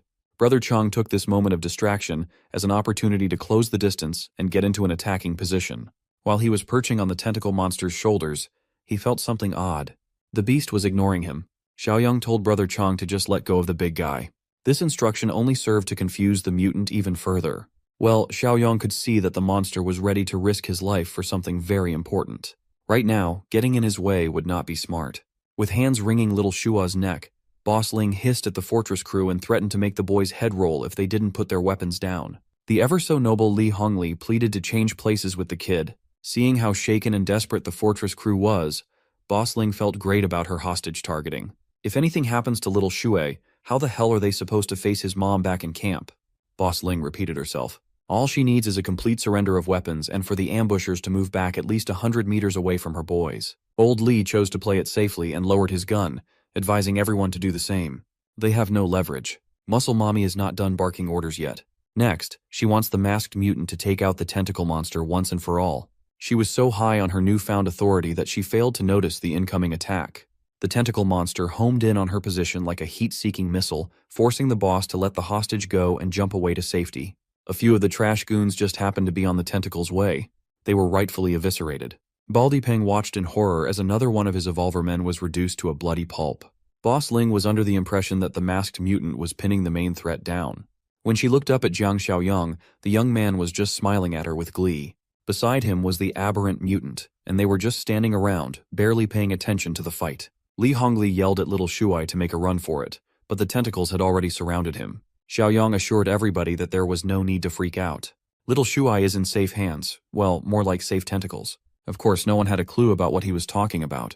All they can see is a little boy caught and grabbed by the deadly tentacle monster. But it was different somehow. This time, the beast was handling the little boy with care and softness, while he called the kid son. Xiaoyang chimed in, bragging about keeping his word to keep Zhang Shengji's wife and son alive and well. Yep, we've met this grotesque monster that everyone's been dreading before. Zhang Shengji must have the same type of mutation as Brother Chang. Upon recognizing the features of his dad that still remained in the monster's image, little Shuai's tears flowed.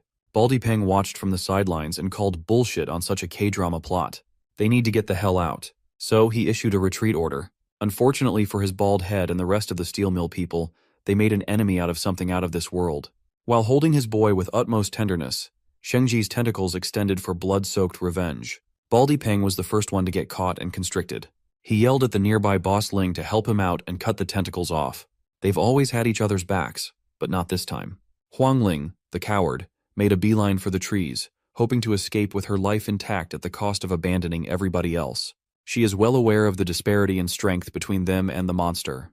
Her only way out is by using Wang Depeng as a sacrifice and hoping that he would hold out long enough.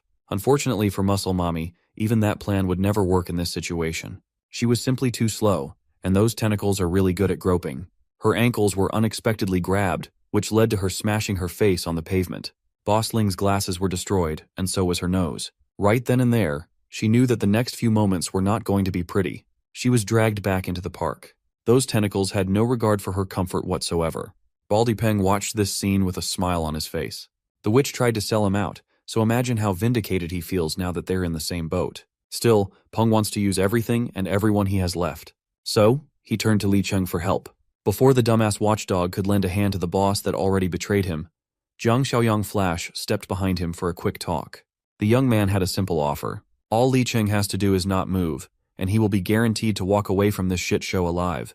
At this point, Xiaoyang is just letting the tentacle monster do its thing, massacre and mayhem. He started with Baldy Peng, bashing that shiny dome into the ground. The first bash disorientated poor Peng. That's gotta be at least a concussion. Afterward, Shengji's tentacles made quick work of the evil bald man. He whipped and slapped with immaculate force, tearing the evolver limb from limb until his eyeballs, guts, and flesh were mixed well. With Baldy Peng out of the picture, Boss Ling is next on the menu. The tight grip of the tentacles really accentuated her muscular figure. All those gains cannot help her now. Her fate is up to Shengji's dark, grubby, and slimy appendages. Boss Ling's death was slow and cruel. Slowly and painfully, the grip of the tentacles increased in strength until she bled in every orifice. The crush continued to increase in pressure until she was reduced to what can only be described as meat paste. Shengji punished her with the worst death for daring to take his kid hostage. With the death of the final boss, Nemesis of Evil Volume 3 has been completed. With another 80 points in the bag, Xiaoyang's total savings are up to 151. Now he can finally understand why the mission mentioned the appearance of a potential ally. Who would have thought that he would recruit yet another mutant into the fold? Then he turned to Li Cheng. He knows that the clueless bum has some questions that need to be answered. First, he confirmed if Xiaoyang was the figurehead of the East Fortress. Next, the question burning in his mind is regarding the mention of cannibalism in the heat of the moment earlier. Xiaoyang did not mince his words. People do not become evolvers just based on pure luck. Slowly, things started to click inside Li Cheng's slow brain. He remembered the early days in the steel mill when he would look after a lady and her daughter. One day, the little girl tried asking for his supply share, some kind of canned meat. He wholeheartedly offered that thing to the girl, thinking that it was not a big deal. When realization struck, Li Cheng hit that pose when a character was about to crash out. A few days later, he offered that little girl his meat. Wait, don't call the FBI. The first batch of the alleged tentacle monster attacks happened. The lady Li Cheng had been looking after had lost sight of her child. He's now realizing that those so-called tentacle monster attacks were just an elaborate excuse to thin the herd and slaughter their own people. It made him feel sick. Those fucking canned meats distributed among decent fighters were filled with human flesh. Those steel mill bosses turned him into an evolver by deceiving him into being a cannibal. Li Cheng wanted to rage. He pounded on the puddle of blood and goo that used to be his boss. He punched and screamed his heart out, letting the crimson hue paint his body. When exhaustion hit, he looked like he just came out of the womb. Then, he turned to Xiaoyang, baring his fangs, and asked if the young man also got his superhuman powers through such an abhorrent practice. Li Hongli stepped in to defuse the situation and clear the air. They are not cannibals. They know more than the average survivor. With Xiaoyang's intel, they know of other ways to gain power. He passed a mutant core to Li Cheng. It's better to show the secret than to explain. Mutant cores are not as common as human flesh, but they are far more potent and carry no side effects. As far as side effects are concerned, Li Cheng must have experienced the symptoms too. After evolving through cannibalism, the evolver tends to have a hard time regulating intense emotions. They become more prone to outbursts and committing violence. Unfortunately for Li Cheng, there is no going back to his old life. All he can do now is stop munching on human flesh so the twisted urges won't worsen. As for Shengji, Xiaoyang is just glad that the father and son have been reunited. When asked if he could speak clearly, Shengji replied with a string of gibberish that was hard to decipher. All he can do is throw vague words together, but Xiaoyang seemingly understands him well enough. Like Brother Chong, even though the mutation damaged the speech center, Shengji's mind is still reasonably intact. Right now, bringing the loathsome tentacle monster back to the base would surely scare the people. Thankfully, Shengji has become used to the city as his lair. He's just glad to see his son safe. For that alone, he's at peace. He called Xiaoyang super high IQ. That's his way of telling someone they are clever. Now that all threats are eliminated, the remaining people at the West Wind Steel Mill are left without a leading figure. Perhaps Li Cheng should take the mantle. However, he cannot trust himself at the helm after finding out that he has become a cannibal. To compromise, Xiaoyang assigned Li Hongli to take over the supervision of the steel mill, and the cop gladly accepted. As for Li Cheng, the young man swore to keep watch over the demon in his heart as long as he joined the fortress. While the bloody business in the park was wrapping up, something intense is happening in the nearby border of City S. A group of survivors are under attack. They are being chased by a bunch of bizarre creatures under a green haze blanketing the city. They had to make a bunch of tough decisions. They had to abandon those that were beyond saving. When the wiry plant bastards are upon you, running is the only option. And so, that's what they did. They ran and never looked back. Those who were left behind were subjected to an agonizing end. As the thick green smog bellows, the plants continue to take over. When they were done with their victims, the poor survivor was unrecognizable. After a few moments, a corpse taken over by seemingly sentient plant monsters rose. City S really needs a gardener. The number of survivors thinned as they ran away from the plant mutants. But the remaining lady's lungs had given up. Her man tried to force her to continue running or be torn apart. Suddenly, eerie sounds echoed from nearby. Upon paying closer attention, they determined that it was the sound of wind. That means they are close to the forest edge. Well, the exit is ahead, but the mutants are hot in their heels. They cannot afford to dawdle and waste any more time. The couple in the back tried to hype each other up. Victory and safety are in sight after all. After a few more minutes of running, the light from the forest edge was finally visible. Due to no fault of her own, the lady was caught by a loose vine moving on its own like it had eyes. The vine wrapped around her neck and lifted her up in the air, blocking airflow. That green appendage belonged to a giant Venus flytrap mutant, hungry for bigger prey. Everything happened so fast. Her upper and lower body were separated like Aaron Yeager's mom. Her lower body dropped to the ground. At least she wouldn't need shirts anymore. Her man crashed out like a crazy person, calling Xiao Tong her virgin girl and whatnot. The dude is a weirdo. The group has no time to grieve. The plant mutants are close enough that their gurgling sounds have become audible. The leader of the troop had to slap the dog shit out of the crash-out dude to bring him back to Earth. Xiaotong is dead. They can't do anything about that. Now, it's up to him if he wants to join his girl in the afterlife. In the end, the group made it out of there, entering a different city. The plant mutants continued chasing, moving as slow as proper horror villains. What they lack in speed, they make up for in numbers. They look like the Last of Us zombies low-key. The survivor leader continued running in circles until he found a place he recognized. He's positive that they've just entered M City Wilderness Park. What's strange was the lack of any and all signs of activity. It's like the park had been neatly abandoned, undisturbed by humans or zombies. With what happened in their last settlement in S City, it's no surprise that the neighbors have evacuated too. On a random street and a random street pole, the group found someone hiding and not doing a good job at it. Since the figure did not attack, they assumed it was human. So, they politely asked where the evacuation point was. Well, the guy they're asking for directions is the farthest thing from a human. It was Jiang Shengzhe, the tentacle monster. When he showed his tinted skin, dark eyes, and wriggling tentacles, the survivors realized that they were idiots. They thought Shengji was like those mindless plant mutants that had been haunting their dreams. The bums continued another round of running until they were certain that the beast was away. They deliberated on the possibility that the areas outside the forest have also fallen. Then, the hunters that have locked onto their scents have shown up once more. The gods must hate these dudes. They are sprinting marathons left and right. This time, they are surrounded on all sides. Every angle had been blocked by a coordinated encirclement. Hopeless, the survivors started breaking mentally. If they just stayed in the forest, they could have pulled through and lived for a few months. Maybe Xiaotong would still be alive. As the plant mutants close in on their doomed position, the boys are presented with a tough choice. It looks like their leader is choosing to take matters into his own hands. Instead of being torn apart by alien creatures, he might as well do it himself. Thankfully, there is no need to do all that. Shengji's tentacles zoomed across the streets, handily deleting the heads of those frail plant mutants. This is his territory, and he won't allow foreign encroachment on the park. Back in the eastern fortress, Zhang Xiaoyong is emptily staring at his kingdom under the bright moonlight.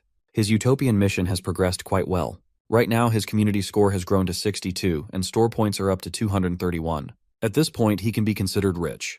When you have points to burn, checking the daily shop is a treat.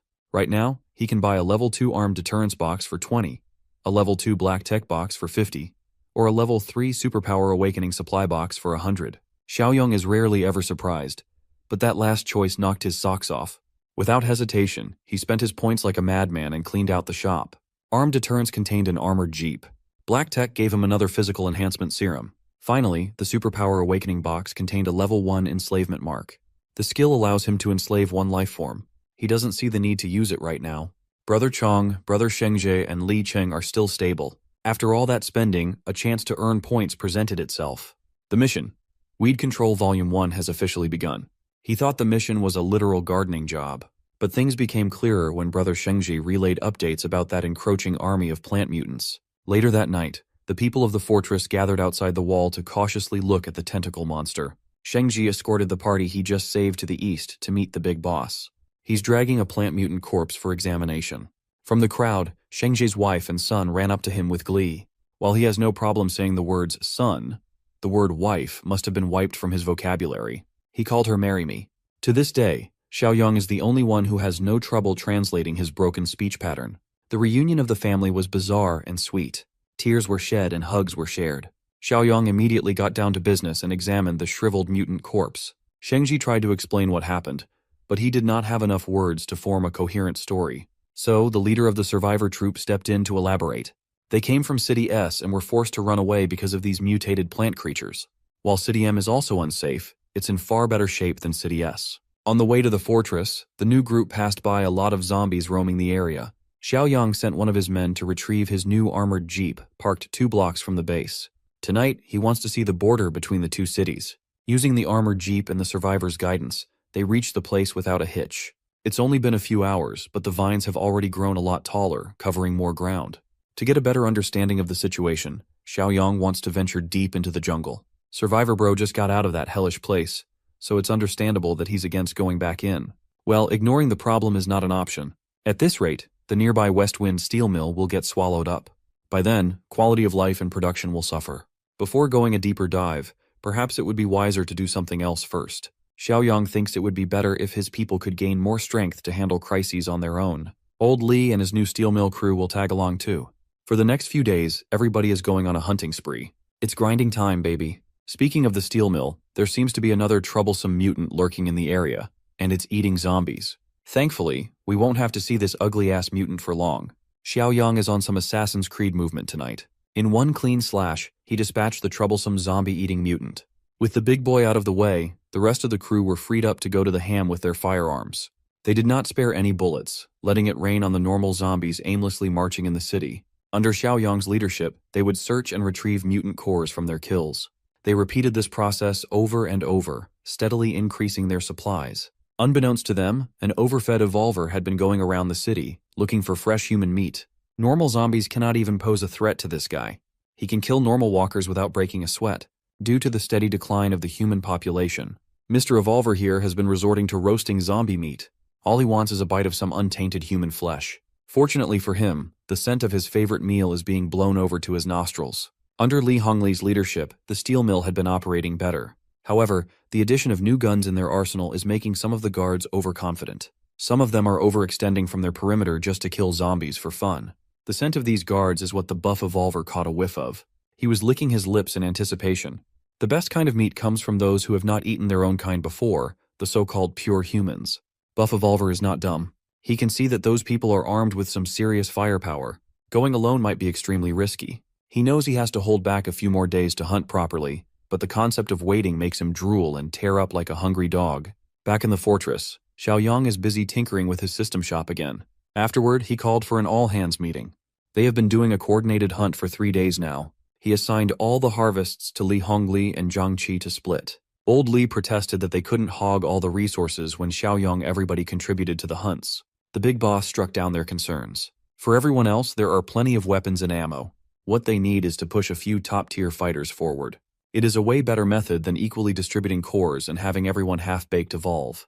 Besides, the rest of the group trusts the boss's judgment. Xiaoyang had never made a bad call before. As for Shanshan, the boss has something else for her. He invited her to an isolated room with just the two of them inside. With a hint of nervousness, she asked what was about to happen.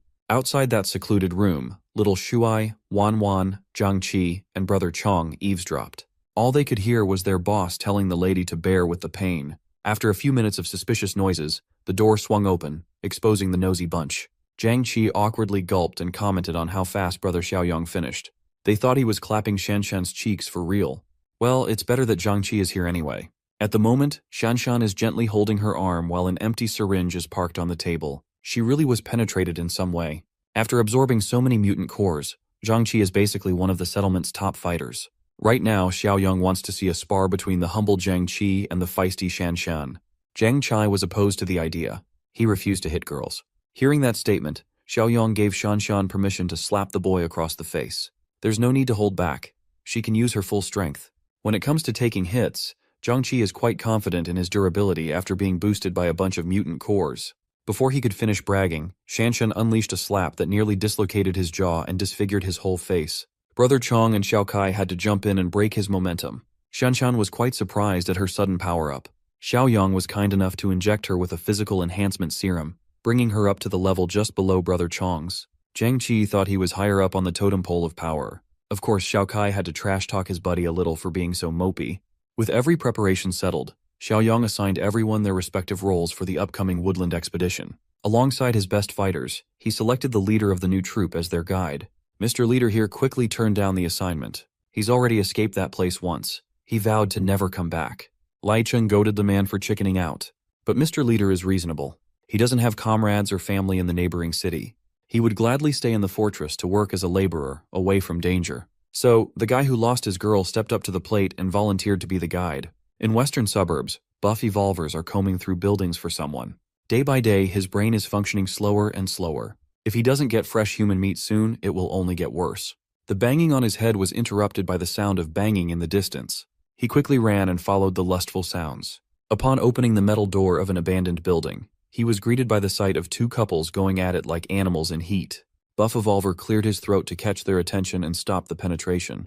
The foursome immediately recognized him, but they were not happy to see him again. Buff Evolver assured them that he did not come to this place to steal anything this time.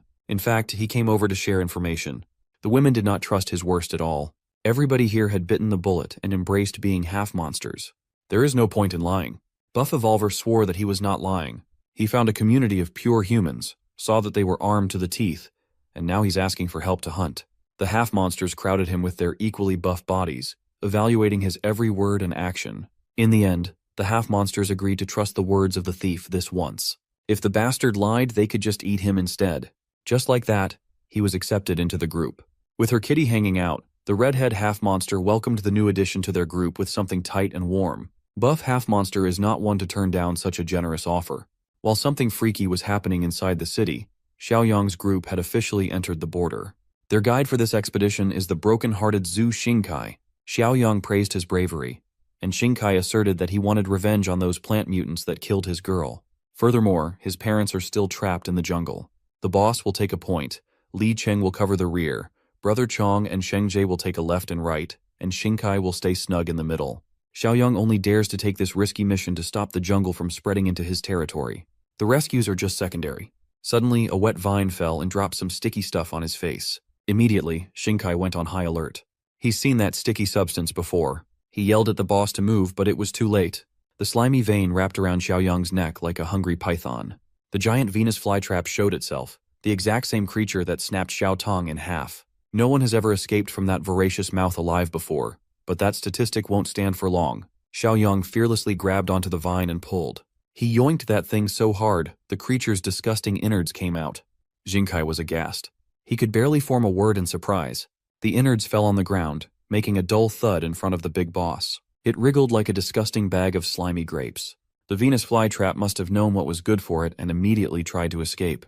Xiaoyang could not be bothered to chase, so he delegated the task to Shengji and his tentacles. That mutated bastard did not disappoint. His tentacles extended and grabbed hold of the hungry plant. After securing a firm grip, he retracted the tentacles and dropped the pesky target down. Much to everybody's surprise, the flytrap activated its defense mechanism and released some green, noxious fumes into the air. For some reason, the fumes did not arouse any apprehension. In fact, it smelled good. Xiaoyang was alerted. Inhaling smoke with a strangely alluring fragrance cannot be a good thing. As he was about to warn everyone to cover their noses, all sources of light around him seemed to vanish. Everyone else was experiencing a variety of the same bizarre experiences. Xingkai was struck with a strange feeling pounding in his skull. He looked around and saw the crew standing still like statues. Then, his attention was wrestled by a rustling in a nearby bush. A feminine figure emerged from the tall grass, calling to him. Upon close look, it was his girl, Xiao Tong. The image of her death is still fresh in his mind. Seeing her in the flesh once more overloaded his common sense. He walked towards her, a feeling of relief and disbelief mixing in his mind. Xiao Tong beckoned him to move a little bit closer, telling him that the rest of the survivors were nearby. Absolutely entranced by the sight of his girl, Xingkai willingly followed her voice. While that was happening, the raid on the steel mill was also underway. The half-monsters have reached the target, a whole factory filled with pure human meat. One of the boys drooled upon getting a whiff of their prey. There's nothing like pure, clean human meat to whet the appetite. The others tried to get him to calm down, but his vision had already turned crimson from insatiable hunger. Before they could restrain the dumbass, he darted forward. Unable to resist any longer, dumbass charged in, ready to devour without a plan of action. The guards immediately spotted him as soon as he got close, but these scrubs could not react in time. Before they could raise their rifles, one of their comrades had already been devoured. When the gunshots exploded, Li Hongli was alerted. The guards have never encountered a half-monster before. They could take care of mindless zombies, but this is above their pay grade. The bullets of their AK-47s were useless. Every clean hit was instantly nullified and healed. Paying no mind to the barrage of lead, the hunter did what he did best. He could have wiped out the outer guard if old Li did not show up in time to kick him in the stomach. A single attack sent the hunter spinning like a ballerina. Halfway through, he regained control of his body and made a clean landing. In this range, old Li can just pelt him with high-caliber bullets from afar. The dumbass had no choice but to retreat. From afar, he'll eat bullets. Up close, he'll get beat up. Old Li yelled at his boys to take the injured back to the infirmary and try to stop the bleeding. The dumbass half-monster limped back to his crew's hiding place, humiliated and wounded. He could not even make it back all the way without collapsing. Instead of concern, his group showed him disdain. They already told him to be patient, but he was too stupid to control his urges. The dumbass barked at his crew to stop screwing around and just give him meat for recovery. But that's not how this group works. If someone is too stupid and weak, they get ditched. Until the very end, he was conceited. Tired of his whining, One of the girls stomped on the back of his neck until he stopped breathing. Fewer mouths to feed are always better, and more meat for everybody else. So, the 4 remaining half-monsters devised a plan to get the meat holed up inside the factory. While the boys were struggling to think of a decent idea, the girls had already figured it out. They might be monsters who crave flesh, but they look human through and through. All they have to do is walk through the front door. Back in the woods, Xingkai hesitated for a bit when he felt an unnatural force pulling him to the image of Xiao Tong. The creature impersonating her is growing impatient, and the mask is slipping. Before she could do anything to Xingkai, the shapeshifter was beheaded by a flying knife. For the second time in a few days' time, the poor guy had to watch his girl die a brutal death. The one who threw that blade was Xiao Yang. Even he was mesmerized by the illusion for a second. Still reeling from the shock, Xingkai directed his rage to the big boss. Xiao Yang then forced the poor bastard to look at the bushes again. Slowly but surely, the bloody deception dissipated, revealing the truth. The girl of her dreams was nothing but a bundle of crisscrossing vines. That plant is double-cheeked up, though. I would not mind getting hypnotized at all. Afterward, Xiao Yang made the rounds to wake everybody else up from their mental prisons. Li Cheng felt like several years had passed, and even the 2 mutants were affected by the mirage. Xiao Yang reckoned that the flower must have released some kind of hallucinogenic gas. To learn more, he dug into the internal structure of that bundle of vines. Maybe it's a mutant core. Unfortunately, the thing he killed was just a puppet, not the real body. The vines obviously go deep underground, and the main body is probably far away. Just for the hell of it, he followed the roots and dug up something strange. It looked like a potato taro, like it was some sort of nutrient storage organ for a freaky creature. Just in case, he sent that thing into his dimensional space. Maybe it's edible? Who knows? He turned to Xingkai for more info about these strange plant creatures. Well, he only knows how dangerous they can be. However, Old He might know a bit more. Old He is an expert from the Agricultural and Forest Research Institute. Before Xingkai and the gang escaped, that old man was stationed in a high-rise settlement. Eager to learn more, Xiaoyang switched courses to meet with this Old He fellow. Back in the steel mill, the half-monster finally pulled the trigger on their straightforward plan. Red came limping in. She acted exhausted and scared but made sure that the goods were still visible. To sell it even better, she tripped and fell near the front gate. From there, one of the guards patrolling the wall saw her. The boys immediately gathered, thinking that a survivor was running towards the settlement. As guards, they know the protocol when it comes to strangers. But any man would forget those things at the sight of Red. One of the guards wanted to report to the higher-ups first, but a simple guard just wanted to bring her into the safety of the walls. Red cried for help, and Simp Guard fell for every word. From a distance, the rest of the half-monsters watched in amusement. Even they were impressed by Red's outstanding performance. Of course, the other chick won't let herself be overshadowed. She claims she's even better. Red has practically secured safe passage into the den of fresh meat. Back in the woods, the crew is having a hard time navigating through the limited light of the dense jungle. Thankfully, they reached the next city without more trouble. When they got within earshot of the old base camp, someone called Xingkai's name. Peeking through a wall was his Aunt Yang. Under normal circumstances, he would have run straight into her arms, but he almost died earlier because of that. He wiped his eyes and Xiaoyang laughed. He assured the dude that they were no longer under the effect of the hallucinogenic gas. On the other side, Auntie Yang's camp is also freaking out, thinking that whoever comes out of the woods is an enemy. Some wanted to grab Xingkai and bring him to safety, while the others weren't even sure if it was him anymore. Aunt Yang seems to be on the fight first. Ask about the later side. She led a few men to attack with their various weapons, hoping to catch the intruders by surprise. Shengji could easily wipe these people off the face of the planet in one sweep, but Xiaoyang urged everyone to calm down. A couple of arrows flew in their direction, and the big boss easily swatted them away with his bare hands. With his commanding voice, he yelled at the opposing strangers to stand down, and it seemed to work. Xingkai jumped in the middle to convince his aunt that these people with him were not enemies. Aunt Yang seemed convinced enough and ordered her boys to stop shooting their useless shots. Xingkai elaborated that Xiaoyang and the gang are from outside the jungle. When asked about the rest of the party, Xingkai had to break the news that half of his friends were killed or injured, including Xiao Tong. When asked to be let inside, the city's people were naturally ambivalent about the idea. The main reason was, of course, Brother Chong and Brother Shengji. The big boss chimed in to offer some assurances. He even asked the mutants to say something to ease the tension. Brother Chong removed his mask and asserted that even if he's ugly, he's actually very gentle. Shengji, on the other hand, flexed his muscles so that everyone could gawk at him. Xiaoyang was embarrassed. He thought the two would act normally. After much deliberation, Auntie Yang finally permitted them entry. Back in the steel mill, Shanshan Akira drifted to the front gate to check on their people in the west. He radioed Old Li to open the gates. Before going in, her sharp senses picked up something hostile lurking nearby. It was faint, and it came as fast as it went. The half-monsters quickly retracted their bloodlust and continued hiding. Old Li personally opened the door for Shanshan. Once she was inside, the half-monsters could finally breathe. They almost got exposed. All three of them sensed that the girl was an evolver, a pure evolver at that. They never thought it would be possible. Regardless, all they could think about was how good she would taste. Furthermore, eating an evolver would surely grant them a huge power boost. Shanshan went straight to the infirmary to check on the victims attacked by that madman earlier. Xiaoyang put Shanshan in charge of carrying the infection inhibitors in case something like this happened. Old Li felt hesitant. His men have been bitten for hours and are yet to exhibit any symptoms. It's highly likely that the guy who attacked them was not a zombie. There are so many questions in the air, and Red asserts that she has the answer. She alleged that in the western suburbs, mutated people have gathered to hunt humans. Old Li had never seen Red before, but it sounds like the woman knows what she's talking about. She cried and added that those mutants are worse than zombies. They are intelligent and hungry for flesh. According to her, she barely escaped the grasp of one after coming across a bike. To Old Li, it sounds like Red led the damn problem into his lawn. Red profusely apologized for causing trouble, and the simp guard immediately backed her up by condemning Old Li for passing blame. Li Hongli cleared up that he just wants to know everything he can about the enemy. So, Red warned everyone to get ready for another wave of attack. Seeing as the poor woman doesn't even have clothes on, Old Li urged her to get some rest first. While the rest of the group petered out of the room, Shanshan was the only one keeping a close eye on that newcomer. She can't quite put her finger on it, but something about Red rubs her the wrong way. In the end, she attributed it to the paranoia and stress, given how heavy his responsibilities are these days. Back in City S, the group had finally reached the high-rise located in an area covered in green smog.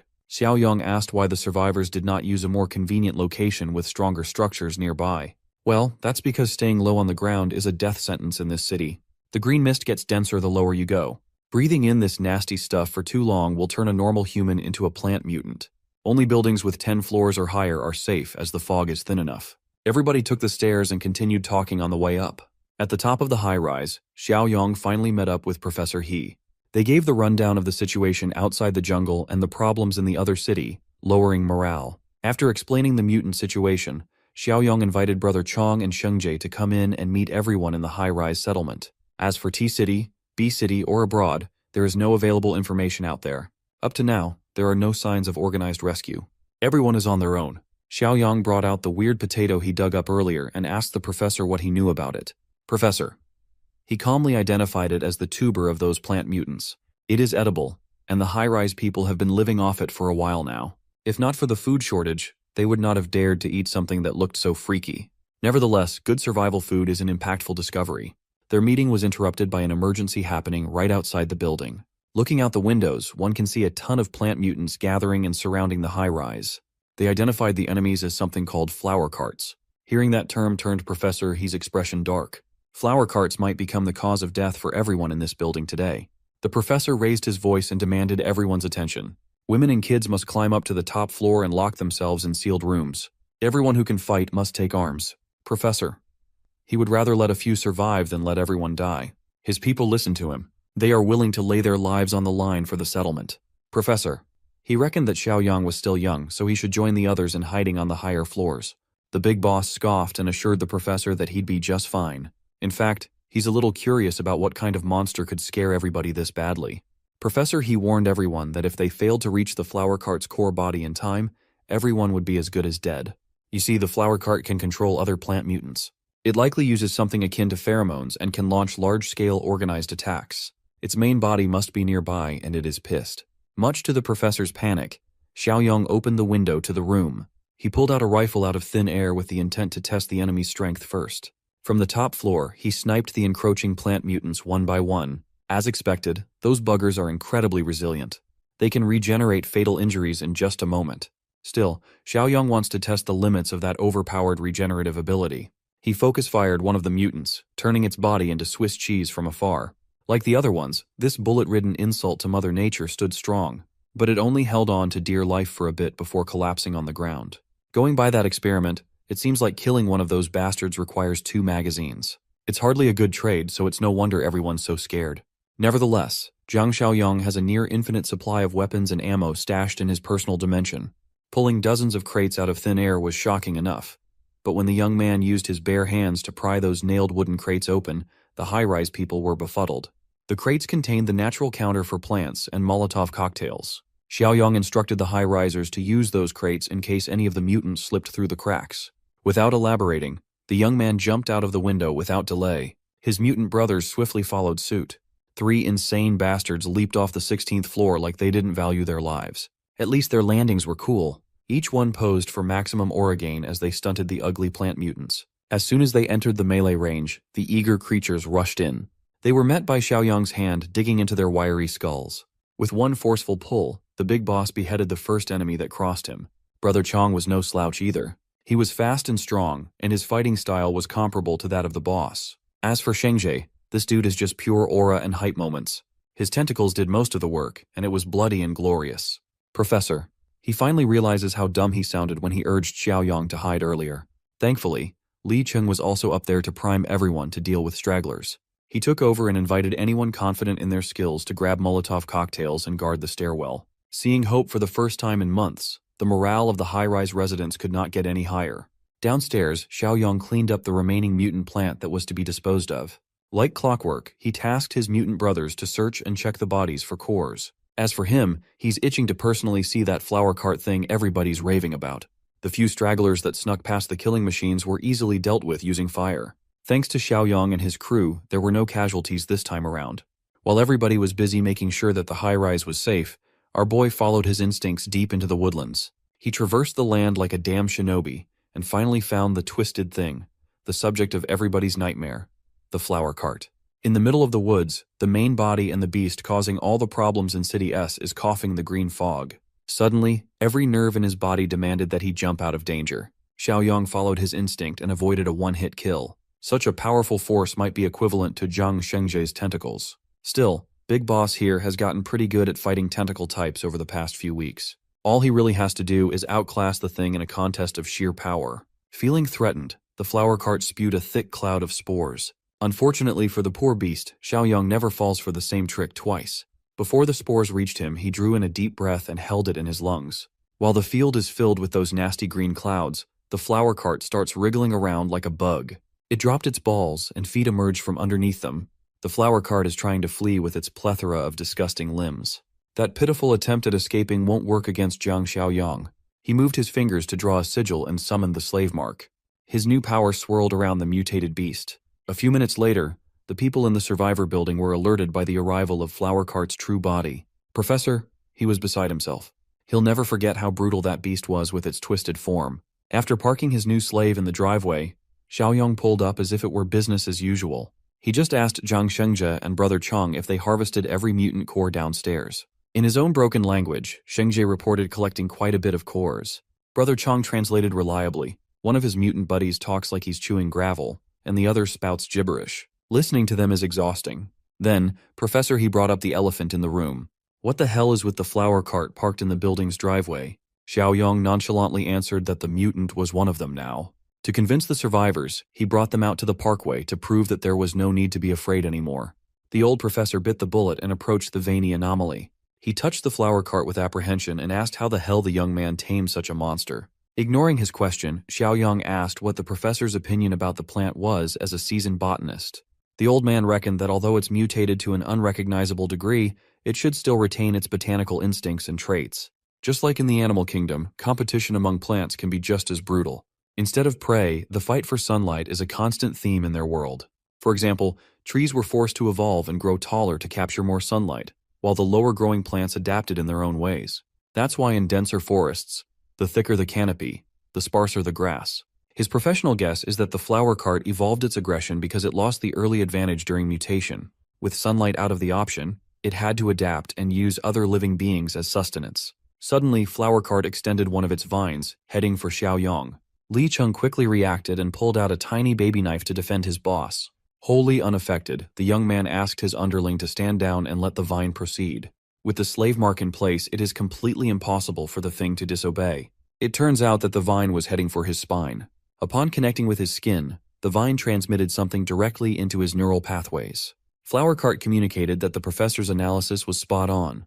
The entire S-City has become a battlefield for mutant plants. They now rely on devouring animals and humans for nutrients. Since the hulking tumor plant had now become his servant, Flower Cart's survival is now Xiaoyang's responsibility. To express its gratitude, Flower Cart opened up and exposed its radioactive-looking core. As a sign of mutual trust, it willingly handed the spongy core to its new master. Upon making contact with Xiaoyang's palm, the core seamlessly integrated itself into his body. As usual, Li Cheng was worried. But this was a simple ritual to cement the master and servant symbiosis. To try out what he gained from this ritual, Xiaoyang whisked his palm out. Out of nowhere, an array of vines spawned and shot out with great impact. The vines swiftly wrapped around a nearby tree, holding it with great force. Then, with a simple thought, Xiaoyang's vine crushed the thick tree trunk into 2 pieces. Shengji was befuddled. As far as he can tell, the vines were stronger than his own tentacles. In that moment, Xiaoyang unlocked the Gardener achievement, rewarding him with a hefty 150 points. While City S was being liberated, the Western Steel Mill was under attack by an unknown threat.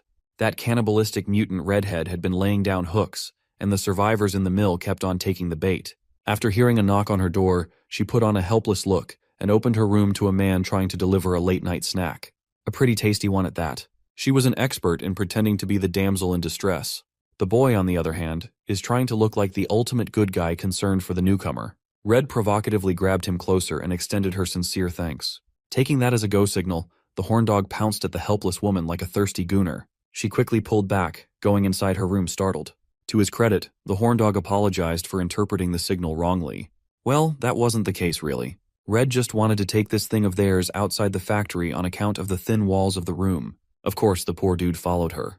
It was a hook, line, and sinker deal. Outside the steel mill walls, the two played hide the sausage as loud as they could. When they finished, his soul was completely drained. He was absolutely smitten by Red's beauty and technique. They've already exchanged multiple kinds of bodily fluids, and he never even bothered to ask for her name. Suddenly, the romantic mood dissipated when he noticed something nearby. Horndog saw a torn sleeve of his buddy's jacket sticking out of a filthy plastic drum. When he opened the lid, he was greeted by the sight of gory innards and an unrecognizable blood soup. At that moment, Red pounced at her prey, wrapping her claws around his neck. At least the poor dude had his balls emptied before getting cannibalized. Outside the steel mill, Red's group was still hanging around and hiding themselves. Musclehead got caught napping, and he was whacked behind the head. He was assigned to keep watch, and Baldy doesn't tolerate dozing off on the job. This was extremely important. They need to be ready for when Red finally gives them a signal to launch their attack. While the boys are arguing, Blondie starts to feel antsy because of Red's lack of signal.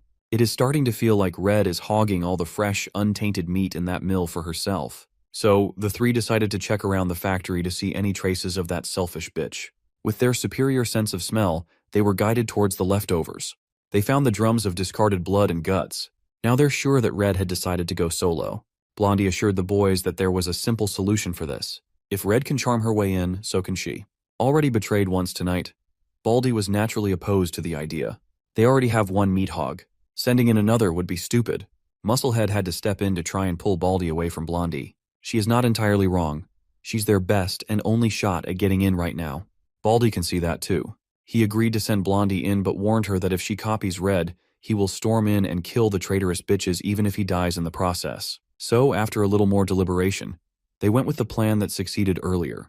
Blondie put on her best helpless act and knocked at the gates. At first, the guards stationed at the front gate were up in arms with their pistols. Close to tears, Blondie gave them the spill about how she was being chased by zombies and barely escaped with her life. Upon seeing her assets, the horny guards praised their luck for getting another baddie after rescuing one not long ago. Some would even argue that Blondie has a better figure. Before Blondie was let in without the required examination, Red stormed out of the mill to warn the boys to not trust the witch. She asserted that Blondie was the mutant disguised as a human that had tried to eat her before. Red erratically yelled at the boys to shoot the flesh-eating bitch. Trusting the newcomer's words, they emptied their magazines on the lady, chasing her out of the gate. Blondie felt the bullets going through her flesh and body, leaving lethal wounds. Riddled with holes, she tripped and accidentally exposed what was under the short dress. The guards ran back inside to get some gasoline to burn her body. That gave Blondie enough time to recover a little and escape. These guards were so incompetent. There were 3 of them, and they didn't leave one to guard the body. While they reported the incident to Brother Lee and Sister Shan, Blondie had already limped her way back to her group. After spending all her energy to retreat, she slumped down to their feet. Knowing that she's damaged goods now, Blondie begged them to be spared. She even swore to do whatever they say from now on. Baldy did not even budge at her desperate pleas. They are the same kind, and they know what being compromised means. He grabbed a big boulder with one hand and lifted that thing above his head. Well, they can always come up with a new plan to secure the food in the settlement. Before he could crush her head with the boulder, Baldy's blood was spilled first. Musclehead intervened and slit the bastard's throat from behind. His bald-ass head hit the floor, and his headless body followed thereafter. Musclehead licked his blade clean, savoring the blood. Blondie thanked him profusely, and he promised to give her Baldy's arm and leg to heal just enough. As for the rest of their buddy's meat, Musclehead will feast. Blondie could tell that Musclehead acted with greed in mind. If she was the one who died tonight, Musclehead would get nothing but scrap meat. With this ambush, he gets the upper hand and the lion's share. Back inside the steel mill, the leaders are finally taking note of the increasing number of missing members. Li Hongli is stressed. What kind of leader would he be if these missing cases kept on happening under his nose? Having had enough of this mysterious problem, Shanshan decided to make her move. She surveyed the outskirts of the steel mill, hoping to see any sort of clue. It did not take her long to find the bloody drums of horror and slaughter. She brought some more armed men over, and they confirmed that their boy's torn jacket was mixed with the viscera. They even saw Horndog's shoe floating in there. Red felt as though the walls were starting to close on her. That Baldy and his gang must have dug up her leftovers and left them in the open. Shanshan doesn't see any signs of a struggle inside or around the settlement. It had been a pretty quiet night too. So, she turned to the newcomer and asked what this all meant. Knowing that she's fucked, Red's whole body shivered. She can't exactly use her usual moves on Shanshan. Without hesitation, Sister Shan drew her blade and tossed it toward Red's vital points. The cannibalistic newcomer felt her life flashing before her eyes through the tip of the blade. Before the dagger could be stabbed into her ample chest, Red collected herself and dashed out of the way with her inhuman speed. The knife sped past her and decimated some poor trees. Shanshan was the only one who suspected Red when she first arrived, and now they have confirmation. Red realized how this looked. She is completely exposed now. Her free meat scam is short-lived. Put in a desperate position, she lunged towards the nearest dude she could grab. She brought out a knife she stashed in God knows where and took the guy hostage, threatening to slit the poor guy's throat if anybody moved. Shanshan pushed back. If the bitch killed another one of their people, Red wouldn't be walking out of here alive. Red could not accept that she was caught by a young lady. If push comes to shove, she will accept death just to take a few guys with her to the afterlife. Slowly, she walked away from the crowd while continuously hurling threats to slice her hostage's carotid artery open. Once she was far enough, Red grabbed her hostage's gun and kicked him to the curb. She shot the poor guy in the ass out of spite and booked it out of the steel mill's outskirts. Maintaining her calm, Shanshan grabbed her gun and aimed with utmost precision. She pulled the trigger and managed to pop the cannibal in multiple places. Red powered through the new holes in her body while bleeding out. Refusing to let the mutant bitch off, Shanshan ran for her bike to chase. Li Hongli stepped in to discourage her from doing so. They don't know if Red has a group waiting for her. Just to be safe, they have to lock down the settlement. Uncle Li made a lot of sense. Shanshan efficiently ordered their boys to heighten the screening of new survivors. Newcomers will be quarantined in the safe house. For now, she'll head back to the main fortress to get them up to date about the looming threat. In all honesty, Li Hongli was quite impressed by the young woman's capability and decisiveness in handling such a tricky situation. Back in the woods of S City, normal mutated plant undead are still roaming freely. But not for long. To get some practice with his new ability, Zhang Xiaoyong and Sheng Jie led the whole pack while clearing obstacles with their vines and tentacles. For these two overpowered mutants, clearing out the area was as simple as breathing. This process freed Brother Chong and Li Cheng to retrieve cores and burn down their bodies. They made quite a big bonfire using undead bodies as firewood. Professor. He didn't know whether to feel safe with their savior or feel a sense of pressure in front of their power. Xiaoyong's ongoing Utopia mission is accelerating and netting him a lot of points to spend. His group is firing on all cylinders. With the threat of plant mutants trivialized, it did not take too long for Xiaoyong's crew and the survivors of S City to reach the main fortress. Uncle Sheng welcomed them and gave the young boss a rundown of what happened while he was briefly away. Xiaoyong introduced the people of S City, led by the botany expert from the Agricultural and Forestry Academy, Professor He. For now, S City people will stay in the fortress temporarily. After preparations are in place, they will be moved to the edge of the city jungle. In there, they will establish a third settlement. At that moment, Shanshan pulled up on her bike. With urgency, she reported everything that happened in the western steel mill and proposed the same heightened security for the main fortress. The rigorous screening process won't apply to Professor He's people. The boss already vouched for them. After receiving news that they had lost a few people in the steel mill, Xiaoyong wasn't alarmed. He took it as good news instead. The more threats loom over his utopia, the more mission rewards he can reap. Speaking of missions, the 4th volume of the Villain Vanquisher mission just started. Eliminating threats from the western outskirts would give him a chunky 120 points. Meanwhile, Red, who just fled within an inch of her life, finally reached the hiding spot. She heard footsteps and felt her black heart skip a beat. The recently recovered Blondie loomed over the traitorous bitch and laughed at her fumble. Injured and forced to crawl back to the animals she had just betrayed, Red tried to excuse her actions as a big misunderstanding. She nearly got Blondie killed, so a death sentence is more than justified. Blondie urged Musclehead to clobber Red to death so they could at least feast on her meat. As a response, Musclehead used his rusty metal pipe, which is on Blondie. Just like before, he came from behind and eliminated a teammate. At this point, it's Blondie's fault for showing her back to a known scumbag. Musclehead has no qualms about using the same trick twice. Knowing that she's done for, Blondie warned Red not to trust the guy. He's just doing this to stay in the most advantageous position and would betray anyone without hesitation. At this point, Red doesn't really mind as long as it's not her getting whacked.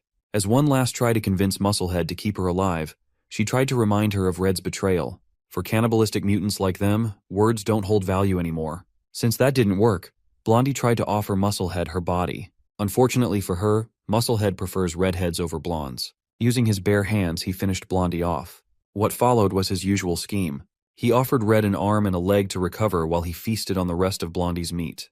Back in the main fortress, the higher-ups are discussing what to do against the cannibals prowling in the west. Li Cheng himself was an unaware cannibal not long ago, but based on Shan Shan's report, these mutants are so much worse. These people have been completely stripped of their human restraints. They are extremely selfish, short-sighted, angry, indulgent, gluttonous, bloodthirsty, and addicted to human meat. Xiaoyang made note of dealing with this bunch of freaks in the west, but he's got more urgent matters to take care of right now. Lai Cheng will return to the steel mill as added support and to straighten security out. In the blink of an eye, 2 months passed without any major incidents occurring. Somewhere in the woods, a group of survivors are contemplating relocation. If they stay in their current hideout, they'll all die. So, they packed their remaining food and essentials and braved the woods. They chose to venture out in the dark since the plant creatures are more active during the day. Unfortunately for them, the time of departure didn't matter. They were still spotted by a battalion of mutant plants. At the initial contact, a lot of them were captured and consumed right off the bat. The remaining group tried their hardest to run for their lives but ended up trapped in a deadly encirclement. There was one path left, but there were some spooky noises coming from the path. They'd be dead either way, so they might as well risk going down a possibly dangerous route. After a few more miles of running, the survivors were completely and utterly winded. Interrupting their run, a massive tree came careening down towards their position. The group ran to take cover, scared of what kind of creature could knock a whole tree over. When the dust settled, they saw a group of people chopping down trees using chainsaws. One of the survivors recognized Zhu Xingkai among the loggers. Xingkai was taken aback by seeing a familiar face, a dude named Liang. He gave his buddy the rundown of how they had settled down in M City. Then, the sound of plant mutant footsteps getting closer interrupted the reunion. Seeing Liang freaking out, Xingkai laughed. There's no need to get so worked out about a bunch of plant freaks at this point. Casually, Xingkai pulled out a radio and reported a creature encounter in his squad's area. After relaying the message, he invited Liang and his boys to join them and step out of the way. A few moments later, the anti-plant squad pulled up with full gear equipped with flamethrowers. Liang and his boys were absolutely floored. The firing squad took position and fired up the grills to cook some mindless undead. With their flamethrowers, they burned the bastards, making the mutants growl and scream in pain. Li Cheng, Brother Chong, and Shengji also stopped over. At this point, they barely need to lift a finger to deal with minor inconveniences like this. Liang could not believe that there was a human force out there that had gathered such terrifying strength. Well, it's all thanks to Chief Xiaoyang. Liang saw the mutated duo with Li Cheng and almost shat his pants. Xingkai and the others have long since gotten used to working with the two. Dismissing Liang's worries, Xingkai invited his buddy to be part of the settlement and meet the legendary chief. The third settlement that they established on the edge of the jungle had progressed smoothly. They even successfully built a whole farm. Liang could not believe his eyes. While they were living in fear, someone had figured out how to farm in a jungle full of plant monsters. It's not normal farming either. They were growing mutated crops. Seeing the mutated potato in his hand, Liang rightfully freaked out and threw it away. Xingkai explained that the crops are practically the same as the walking and munching plant creatures by nature, but they modified it into a high-yield and easy-to-harvest food crop, just like everything else. This is all thanks to Chief Xiaoyang. For this project, Professor He spearheaded the farming process of mutated crops as an edible and fruitful source of food. Thanks to Xiaoyang's connection with Flower Cart, modifying the properties of mutated crops is super easy. In fact, they are close to harvest season already. The land reclamation is going smoothly. The old professor oversees expansion, and Li Cheng takes care of security. Now that the third settlement is in a stable state, it's about time to go deal with those cannibal bastards in the western outskirts. In M City's borders, two people walk leisurely, as if they own the place. Of course, it was Zhang Xiaoyang and Brother Chong. The muzzled mutant warned his chief that someone was tailing them. Xiaoyang could sense that they were being hounded by a group on par with Zhang Qi's team back in the fortress. The duo's plan of action is quite straightforward: get Brother Chong fed. As expected, Red and Musclehead were the ones trying to hunt them, eager to jump for the perfect chance to feast. Before she could jump into action, Musclehead stopped the impulsive lady from attacking carelessly. From their position, he could see that they were a tad bit too late. Some other group had already claimed the prey. A large group of cannibal mutants filled with bulky men and curvaceous women wearing impractical outfits crowded Xiaoyang and Brother Chong. They were practically salivating at the sight of such a top-quality catch. Poor stupid cannibals, man. This rabid group had never seen a pure evolver like Xiaoyang ever before. If they can get a taste of his meat, who knows the extent of upgrade they can get? Because of Brother Chong, they assumed that the young man had the ability to control zombies. Maybe they can absorb that ability upon consumption too. They would be unstoppable if that's the case. Meanwhile, Red couldn't help but click her tongue and give way to the bigger squad. Musclehead, on the other hand, wants to stay around and watch the situation develop. Not even a minute passed, and chaos had already erupted downstairs. Brother Chong moved like an unleashed beast as he tore through the evolvers like they were made of paper. Zhang Xiaoyang wielded his blade with finesse and undeterred calm. With every slash, he claimed heads. The dumbass squad, at least what was left of them, booked it out of that area as soon as it became clear that they were the prey, not the predators. One of the unfortunate cannibals tried to run away by scaling a nearby building, the building that Red and Musclehead were hiding in. This puts them in a precarious position. If that young man turns his attention to their spot, they would be cooked. Unfortunately for them, that fear might just happen as Xiaoyang lifted a massive piece of steel beam as though it weighed next to nothing. With perfect aim, he threw that thing with perfect form, sending the construction fixture speeding like a bullet. The steel beam stabbed into the poor evolver, eviscerating his body from the back. No one can take Xiaoyang's pipe and survive. Red and Musclehead were inches away from becoming collateral damage as they were painted by the evolver's blood and guts. Putting his blade away, Xiaoyang rejoiced at the sudden windfall. Since these cannibals were decently strong, they must have fully formed variant cores. Up in the building, Red and Musclehead did not dare to move or even breathe until the Omega-level threat downstairs was gone. After confirming that the young man and the muzzled zombie had left, they surveyed the aftermath and found that only 3 corpses had been eaten. They hit the jackpot by waiting and hiding. They can feast on the rest of these high-quality corpses. While continuing their patrol along the western outskirts, Xiaoyang criticized Brother Chong for wasting meat and having such a small appetite. Suddenly, he sensed some movements inside one of the many abandoned structures. Turning his attention to its direction, the young man summoned his blade once more. Knowing that he's already spotted, some random guy popped out of the dark with a crossbow in hand, warning them not to get any closer. In a single glance, Xiaoyang could tell that this was just a normal dude, some unevolved civilian. Even though Four Eyes is threatening to shoot, anyone can see how terrified he is to even pull the trigger. So, Xiaoyang went with a gentler approach and tried talking first. Freaked out by every little movement, Four Eyes anxiously raised his weapon and sent one of his arrow bolts with a flick of a finger. At this point, normal weapons like these can't even threaten the chief.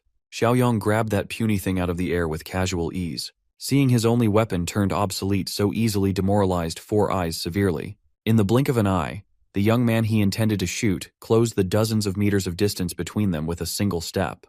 To prevent any more fuckery from happening, Xiaoyang snatched the weapon out of the civilian's hands. Ignoring Four Eyes, he coolly yelled for the other people inside the building to come out, assuring them that he was not a cannibal. Just as he expected, there were about a dozen civilians bunking in this abandoned structure, and all of them were scared for their lives. At this stage of the apocalypse, Xiaoyang finds it admirable that a few people have managed to survive without resorting to cannibalism. For now, he chose to tag along as they traversed the night for a better spot. Four Eyes shared that they are heading for a steel mill in the southern suburbs called Shifeng. They picked up a radio broadcast message about some sort of settlement taking in survivors there. At least that was the initial plan. They eventually gathered that regular people could not possibly survive against the cannibals roaming the suburbs. In their travels, the group caught wind of word about a human settlement in the northern outskirts, actively hunting down bloodthirsty cannibals. They have it on good authority that the place exists. Word in the streets is that the leader of the settlement is strong enough to fight 5 or 6 cannibals by himself without breaking a sweat. Still, the western outskirts alone have at least 1,000 cannibals roaming around. One guy can't possibly protect everyone. Four Eyes believes that cannibalistic evolvers rarely form groups and prefer hunting alone. Some of the people in his group argue that he's mistaken in that regard, though. Four Eyes firmly believe that if cannibals cooperated on a large scale, all of them would have died from infighting by now. The dissenter in the group just wants to stick to the original plan of heading for Zifeng Steel Mill in hopes of reuniting with his brother, even when the chances of that brother surviving are close to zero.